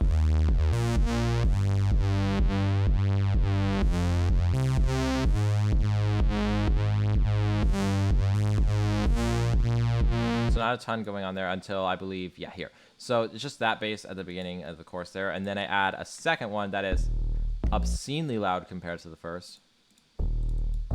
It is, what is it? What are you? Show and Explorer. It's from 65 Sounds pack. it's this one here, but I changed the pitch a bunch and just kind of messed with it. I don't even know how it got wider too. I did some wider and then I did some EQ. So yeah, that's just fun. So it's very, very loud, which is why when you put the two together, and as an 808 compared to like just a sustaining bass, you hear the 808 kind of like really punch in. So, and it's like almost like supporting the kick a bit.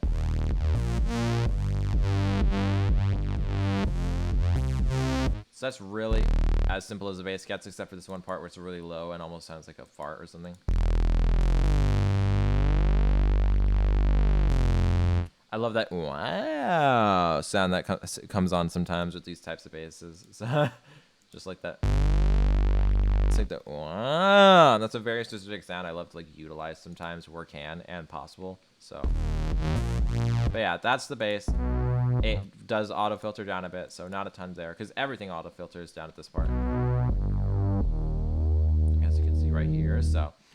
But yeah, that's really as simple as the bass is. And then the drums. So the drums are, there's only 5 drum tracks, and we'll walk through them one by one. This very specific kit. It's from the Nissus cat. I cannot pronounce that name. The the NT bundle drum kit. It's this one. It's literally just this one. It's just like. Yeah, there was some slight auto filtering over the entire track at this point, so could you please just fulfill? So that, and then a Jim verse locks snare, which in better quality sounds a bit like that. Very snappy, very fun.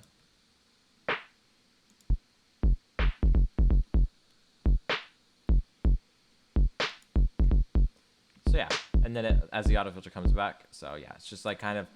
There's not a ton there from the kick and snare, and then I add another Jim verse locks thing, this time a clap.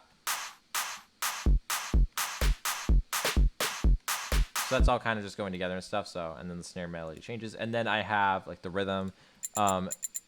This I believe, what are you? Another 65 sounds sound. This one being a hat. So, and that just kind of comes in for specifically the like the second part of the chorus. Kind of just sounds like I think like clinkling and stuff, so I kind of like that. So, and then I add a different hat cutest little hits from Bio. It's just like just a little thing, not super high presence. Just kind of add to the verse.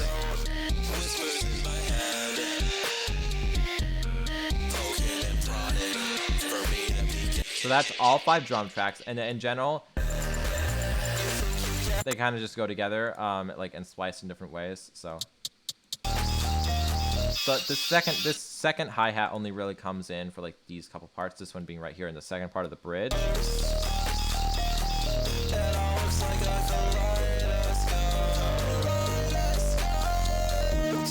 So yeah, that's the drums, and then there's only a couple. FX, I think. So it's just a very saturated recorded reverse and reverb for my vocals, and then this riser I made like a year ago or something. That's just a reverse hi-hat or something. So they just kind of work together to like do that. So that's really the only thing I have like in like FX and stuff, and then I have from an underscores sound in the slice pack, just like some bubbles and stuff. So just kind of make it sound under the water, and then I have TXM actually. This is a certified country classic. So the story behind that is I literally just went into a general server of a server I talk in, Blisscord, and I was just like, hey, can anyone do like a tag really quick for my Sleepy Tape song? And so Tay was like, sure, and just sent that, and I was like, okay, and I just put it in, and I never changed it out for the streaming, so it was just like a little bit I did, a little silly, a little funny, a little gag. So yeah, that's all the instrumental stuff. So this was really not a super complicated song. So which I'm fine with. I'm a bit tired. And my throat hurts, but that's Okay, I've been wanting to talk about these vocals since like I made them. So here's the thing. So let me just turn off specifically the auto-tune, which is after a lot of the processing. And my throat hurts, but that's par for the course. So this is me, and my throat hurts, but that's par for the course for my singing to sound hoarse and pitchy. That's what I originally sang it as. And my throat hurts. But what I did was I pitched it up 2 octaves in the waves thing. And my throat hurts. And my throat. I could have pitched it up 1. I did not. I pitched it up 2. And my throat hurts, but that's par for the course. And then I added like delay and reverb with a compressor over it all to kind of give this like super crunchy like specific effect. It was really inspired by Jedwell's song Icarus, which has one of the most insane vocal chains of all time. I don't know if I can play it. It's just Icarus by Jedwell. I'm only really playing songs with like smaller artists and stuff that I trust won't like get me like copyright strikes and stuff. So For my singing to sound hoarse and pitchy. So could you please just fulfill me? so that's really the secret there. So and the compression is over literally everything in the vocals. Misty. So yeah, and then this one is it's just kind of like, so it's like every time, like this is an approach I generally take where it's like every time like I have like vocals where it's like they're kind of like overlapping sometimes from different takes.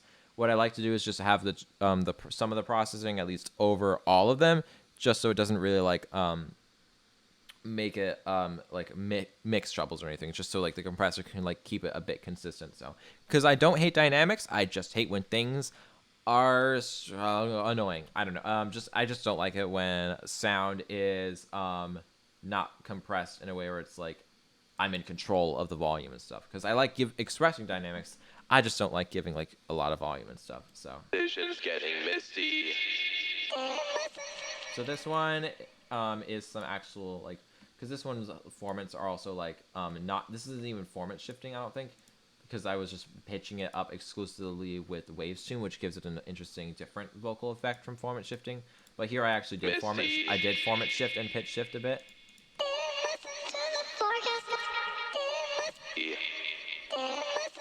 Yeah, so this part is fun because I was so not solid with my vocals here because it was like super late and I literally had a sore throat while recording it and I couldn't get a good take. So it's just kind of like a bit buggy here, I think. So that's kind of fun.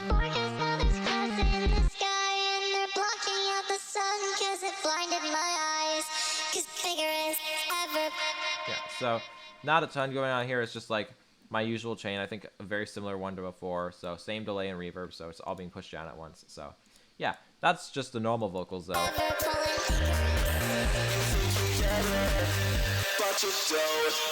This distortion.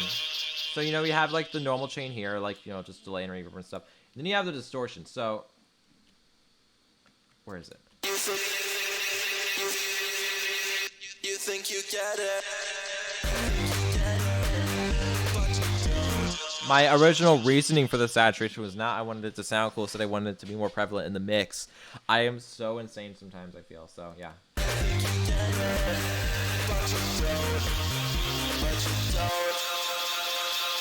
But yeah. And it's for what? Do you know? Do you know? You don't. You think you. But yeah, it's really just a really intense saturator. Mainly the bass is like the bass is in like with an E at the end. You think you get. You think you get. Kind of gives it a bit of that like super like tinny effect, I feel. So, and with some widths and some depth, and it, generally in the higher frequencies, like it sounds a bit different here because it's more lows and stuff. But here I just wanted to like focus on like the highs in general. So, and specifically with the hard curve, just to make it like kind of like, because if it was just an analog clip, which is the default, it wouldn't be like as like crunchy, I feel. So yeah, so that's the distortion. That's one of my favorite distortions I've ever done, and it's a bit of a pain to replicate it, so I haven't really. So it just kind of sticks in the kaleidoscope. But whenever I listen, I'm like, yeah, that's my favorite distortion I've ever done.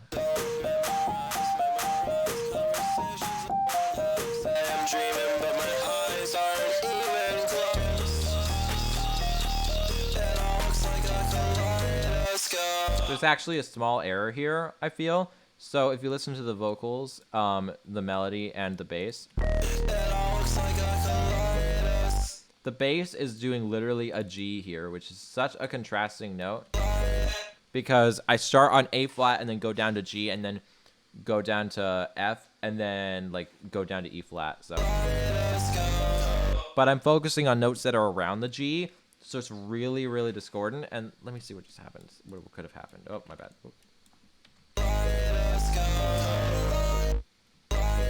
What I should have done is had the bass move with the vocals, or at least something similar, because it just, when it's just staying on this ugly G, it sounds really off to me, and I kind of just, it's like one regret with this song, really. So that's just a fun little error I found, though. So yeah, I listened, I was like, wait, that's wrong, that's not right. Oh, okay. And then, but that was after I'd submitted it to Sleepy Tapes. And then I was like, I'm gonna put this on an EP, and just forgot to change the render. So this error lives on in the masters forever, I guess. So. But yeah, nothing really different here. It's just the distorted vocals. Oh yeah, the second verse.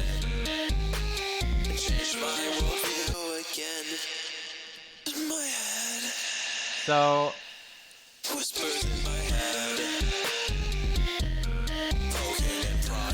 this one has vocals here. Whispers in my head. Just kind of normal pitched, and then you have the whisper-esque vocals I did. Whispers in my head. Poking and prodding for me to begin.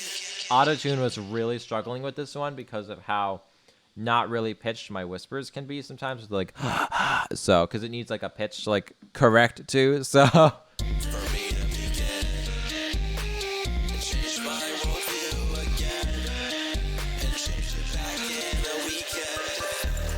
So that's kind of like what's going on there, because it's just like, I think in general, the whisper, they're like generally around the same volume. It's just kind of like, I was very rushing with this song, which I think gives it a little bit of a charm, because like I could have probably corrected or transcribed the pitches I wanted, but I just kind of didn't. So there's definitely just this unused MIDI track just sitting here that I could have transcribed to. So I think this song is just a wonderful little mistake in some ways. So not hating it, I'm just like, wow, I could have done things differently. So yeah, not a ton really changes. Not a ton really changes for the song, except for the fact that like I add like at the end here with the vocals. You think you get it, but you don't. But you don't. Just this higher pitched vocal through pitch shifting with waves, no formant shifting really, so it just kind of sounds like off, I think. And I don't know if I forgot or I just chose not to, but I did not get all of the notes here. Like, I did not pitch shift everything, so it kind of just dips in and out from being pitch shifted and just being normal, which is really a weird choice I think I made. Like, wow.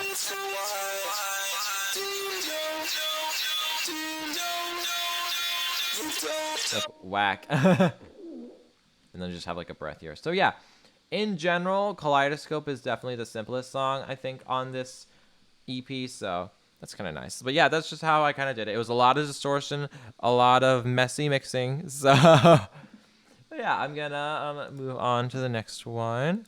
Chat's been kind of light, and that's okay. Before I actually get into the final SheiKra file, I'm gonna open something from 2021, because this song has been in development since telephone therapy. Since I first got Ableton, literally since I first got Ableton, I've been working on this song just off and off. Like, I worked on it, like, I started late 2021. That's when I wrote the song and, like, recorded the first vocals for it. And then I spent a year off and on not really touching it. And just being like, this is kind of like a mess, but I really want this to happen because I could see like potential back then, even when I couldn't really produce like in the slightest. So there, I still have the old project files though, and I still have the old renders. So this is, get ready for it. This is the I don't know why my monitor was so low. I'm sure that was not helping. This is the original version of SheiKra upside down. So let me just mute and I'll play.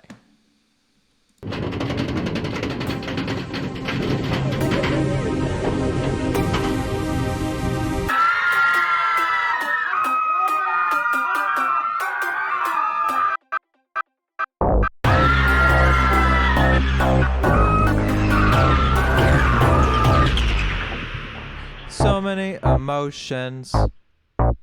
There's butterflies a fluttering, and I keep on stuttering. My words, you are my poison. But I keep on trying and still feel like dying. I'll take a ride with you on this coaster. I know you love a thrill, that's why I chose ya. And I'll probably throw up, you know I'm prone to, 'cause I'm not seeing the colors that I'm supposed to.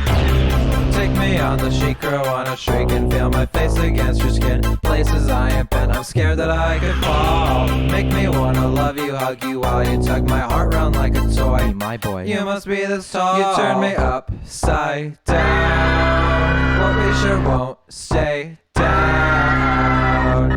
No way, no way, can't believe what you're saying. Staying upside down.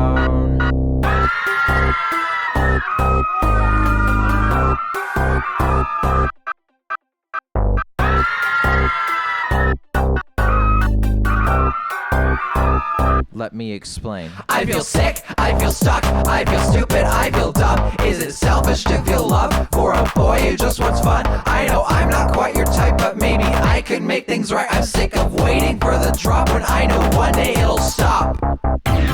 Take me on the SheiKra, wanna shriek and feel my face against your skin. Places I ain't been, I'm scared that I could fall. Make me wanna love you, hug you while you tug my heart round like a toy. My boy, you must be this tall. You turn me upside down. What we sure won't stay down.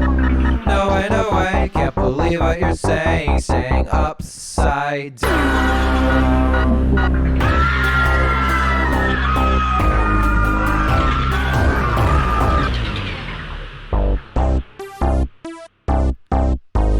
Strap in For the ride of a lifetime.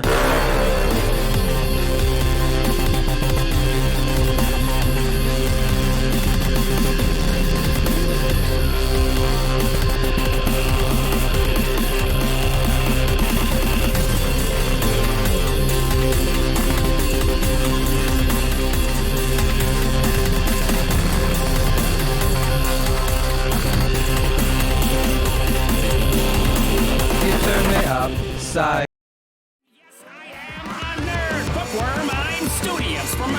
But yeah, so this is SheiKra, like now that it's loaded. So this project file's just in general like one of the biggest I think I've ever made like in my entire life, I think. So like cuz like I've like the only other song close is Okay Work in Progress Draft 27, which is like 106 tracks, I think. This is 124 in total. So very much a lot going on there. So it's definitely, yeah, it's my peak. So I think when it comes to like massive project files. So we're just gonna go through it really quickly. So because apparently like I just like missed a bunch of time. So but yeah, let me just.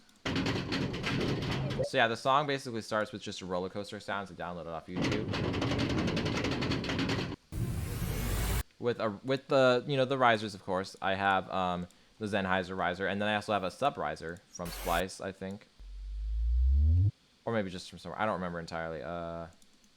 Show in browser. Yeah, it's Splice. So.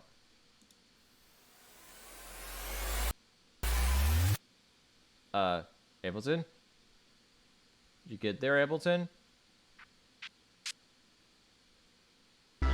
There we go, we're normal again, I think. But yeah, I have the screaming here.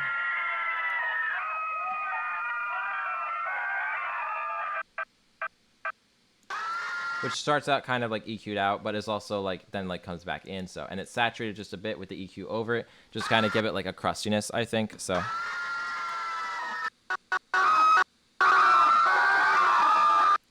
So yeah, there's that, and that only really appears in like breaks and stuff, or like here in the chorus specifically. Like just kind of like, not really like as like the main thing, but just like that's like kind of like a texture sort of thing. And yeah, it just kind of cuts in throughout, so in different parts, so where it like is kind of needed. So, but yeah, I just wanted like, you know, like I wanted it to feel like you're riding a roller coaster almost. So like really, really intense with like some really quiet parts, specifically in this bridge here. Just kind of like all over the place, literally a roller coaster of emotions. It's kind of like what the song was all about anyway. So, and then, so there's those screams, and then yeah, there's a lot of risers in general that I use for this song. So, but I like to like process them individually. So I just had like them all like in a folder together. So, but like some include like this one here, I think, which is kind of like just a quick like little sweep kind of thing. And then I also have these two here. This one's sort of like a kind of sounds like a like almost like a vacuum to me at least. And that one's like super shrill and stuff. So like those were for the transition from the quieter bridge into the louder bridge. And then I have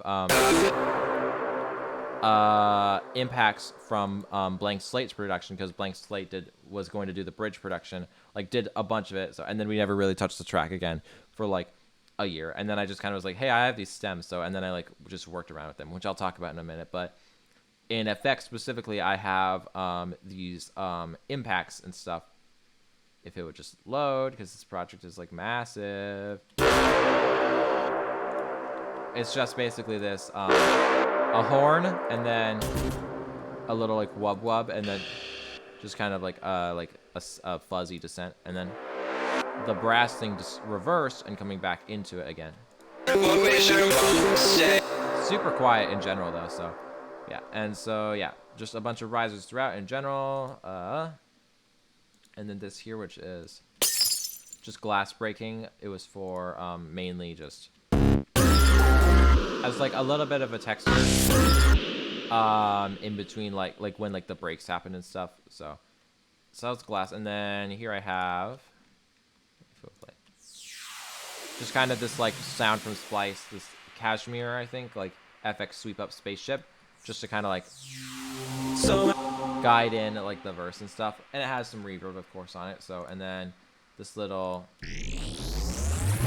sample of like a saw coming up and stuff. So like just some 8-bit-esque sounds. So, and that's for just kind of like adds to it a bit there. And then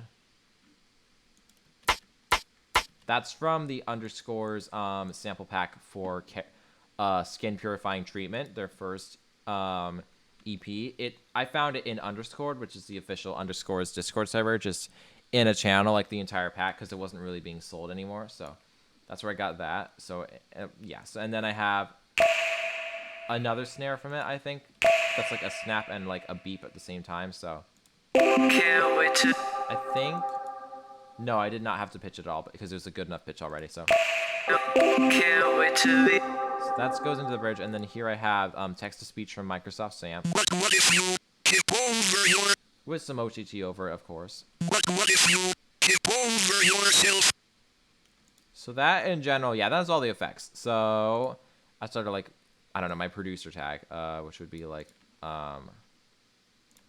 just here. So, but like not a lot going on there. So, but yeah, and then like roller coaster, boarding off for the outro. So, and then fade out. So that's effects. And then here, I'm just gonna go through it like downwards up because I find that easiest.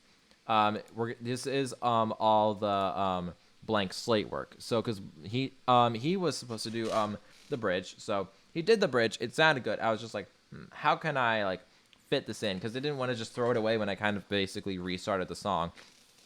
So what I did was I had it pitch around to fit the chords I wanted to do. So What if you tip over yourself? So all of these like literally move up like here. It's originally just all in like a very stagnant sort of C. Although this theremin, I believe, where's the theremin? I do not know where the theremin is. Oh, it's here, right here. Just kind of like a screamer-esque thing. And there's like literally like there's a bunch of stuff, including like a saturator and stuff for it all to kind of give it like a crustiness.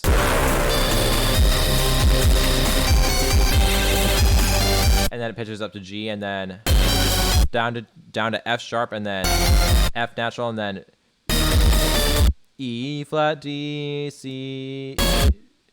I think actually a mix of like F and D flat maybe, and then down to E flat and D.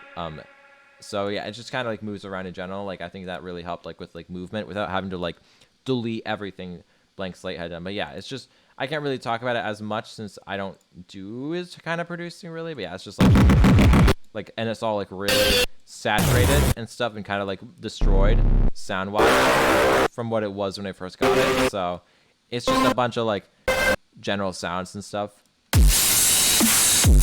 This one's fun because it's super like crusty when the kick hits. So yeah, so that's all the bridge stuff, and then so that's that production, and then the drums. So the drums are interesting because I actually did keep the 2021 MIDI drums, which are like one of the default Ableton kicks. A cuff, I think is the name of it, like a cuff kit. I think it's off here, so.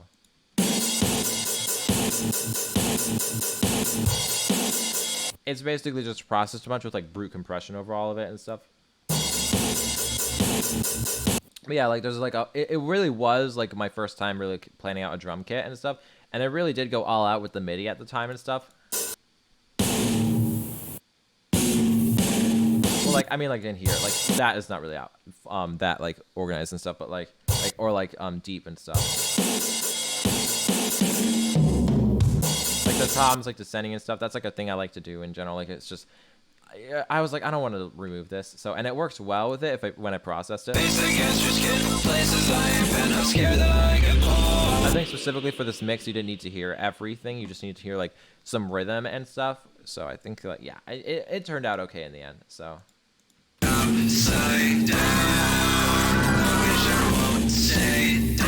So yeah, that kit just kind of like comes in like mainly for some verses or like mostly choruses though. So yeah, and then I also have a Jersey Club kit because I do have a Jersey Club pack. So it was my first time really working with the Jersey Club kick. So yeah, and I'm not like super experienced and didn't want to make it like I know it's like kind of a trend, and I was like I just really like the sound. I like the energy of the kick. So. Like just the kick like 1 2 1 2 3. There's just like some specific things I like about it. Like I was like I really want to utilize this like just for this part. So because I'm really not a Jersey Club producer, so it's an interest potentially, just not one I really know a lot about. So I'll take a ride with you on this coaster. I probably could have gone more all out, but at the time I was like I am scared of this. This is not something I'm very familiar with, but I like the sound, so I'm gonna try. So. But yeah, so and then it comes back with more stuff. So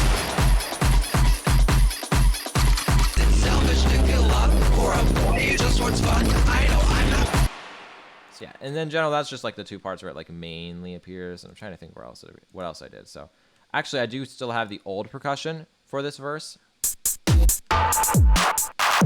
which if we sub it out is a really wacky experience. I feel stuck, I feel stupid, I feel dumb. Is it selfish? I made the right choice removing it. So yeah, those are the main drums. There's not a ton to really work out. It's just Jersey Club and it's just a rock kit. So, but yeah, the drums really aren't the focus. I think the biggest star of this song is the bass, I think. So, because there are a lot of basses in here. So, first ones I want to talk about are the opening ones. So. Mainly what I do is I have the 8-bit square sound font again. And I just have that going. Just kind of like helping and like supporting. Like giving a bit of a presence in the higher area that the normal bass doesn't, so they're mostly doing the same thing the whole time, but then there's also like this complex, because this is just the 8-bit bass I normally use, like that preset. But then there's also specifically for this song, complex clatter bass. This bass is insane. I don't know why it exists. It's so cool. I love it so much. I will never use it outside of the song. This song is the only time I'll ever use it. But literally, I just got the settings to like where they are over here, and like it just like the MIDI makes it like swell and stuff. It'll like bam, like everything is happening. It's such a cool bass. I would highly suggest if you have Ableton, just trying it out at least once to see what you can do with it, because it's really, really cool.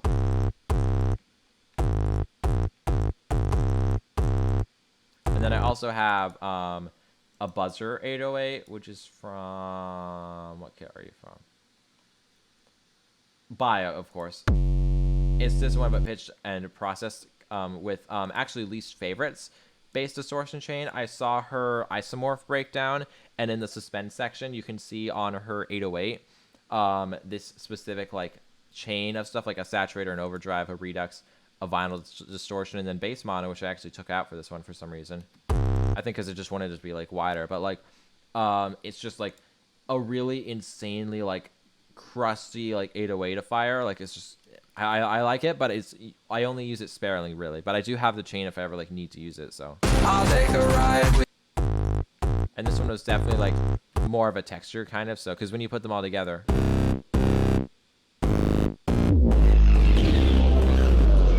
they're definitely all fighting for attention there. So but yeah, those are the basses, and they all are kind of working together to create like kind of the monster and beast that it is. So yeah, and then there's a lot of synths too. So let's just go through them one by one.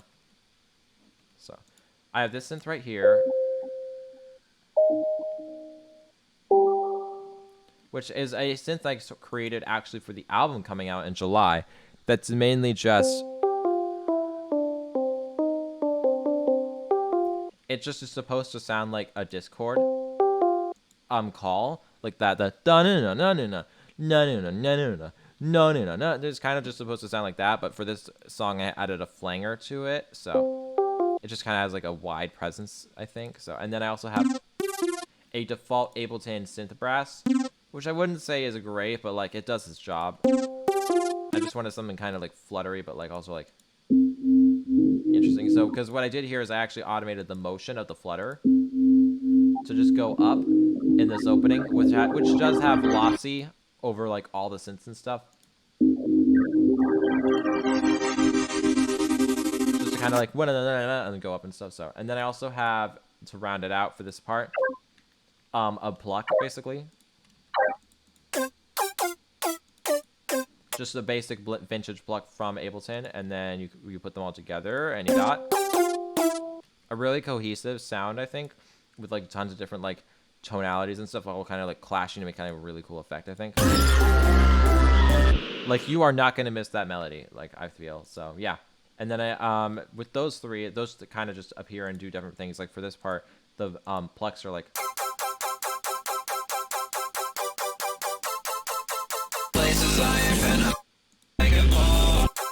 just supporting there, like almost as like a piano-esque instrument. And then they all come in at different ways, I think, for like the chorus and stuff. And then yeah, this one also comes in.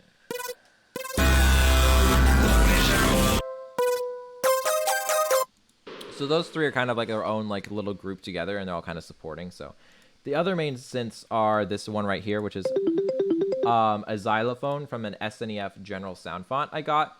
The marimba, actually, with some processing and some auto panning. It's kind of giving Banjo-Kazooie in this part, especially. Kind of the goal, basically. So, and yeah, and then also I have just a pad. The Digi Noise Choir from the Ableton library. It's very unpredictable, so I don't like to use it a lot, but it really helps out here. So I also used a couple stabs for it, and then I also used it in the bridge. So this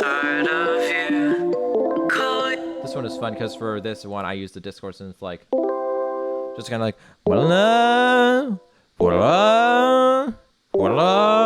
just to kind of like almost be like a piano. So it's just like, yeah, I really like the synth section here because they're all like kind of doing their own thing to kind of like build, and it creates a really like ethereal sound, I think, and I like it. So but yeah, those are the main synths, other than like yeah, actually no, Not that is synth. I was really fast with that. Okay, so let's just go through the vocals really quick, and then I'll be wrapped up for the night. So, So many emotions. so the vocals here, I actually normally do 3 vocals to have like one in the center. This one I didn't. I just skipped on that basically, and only did like the 2 on the sides. So many emotions. You know, it's like all my normal chain and stuff. So just for this one, but then like for the other stuff, Oh, that's why I chose ya. And I'll probably throw up, you know I'm prone to. Cause I'm not seeing the colors that I'm supposed to.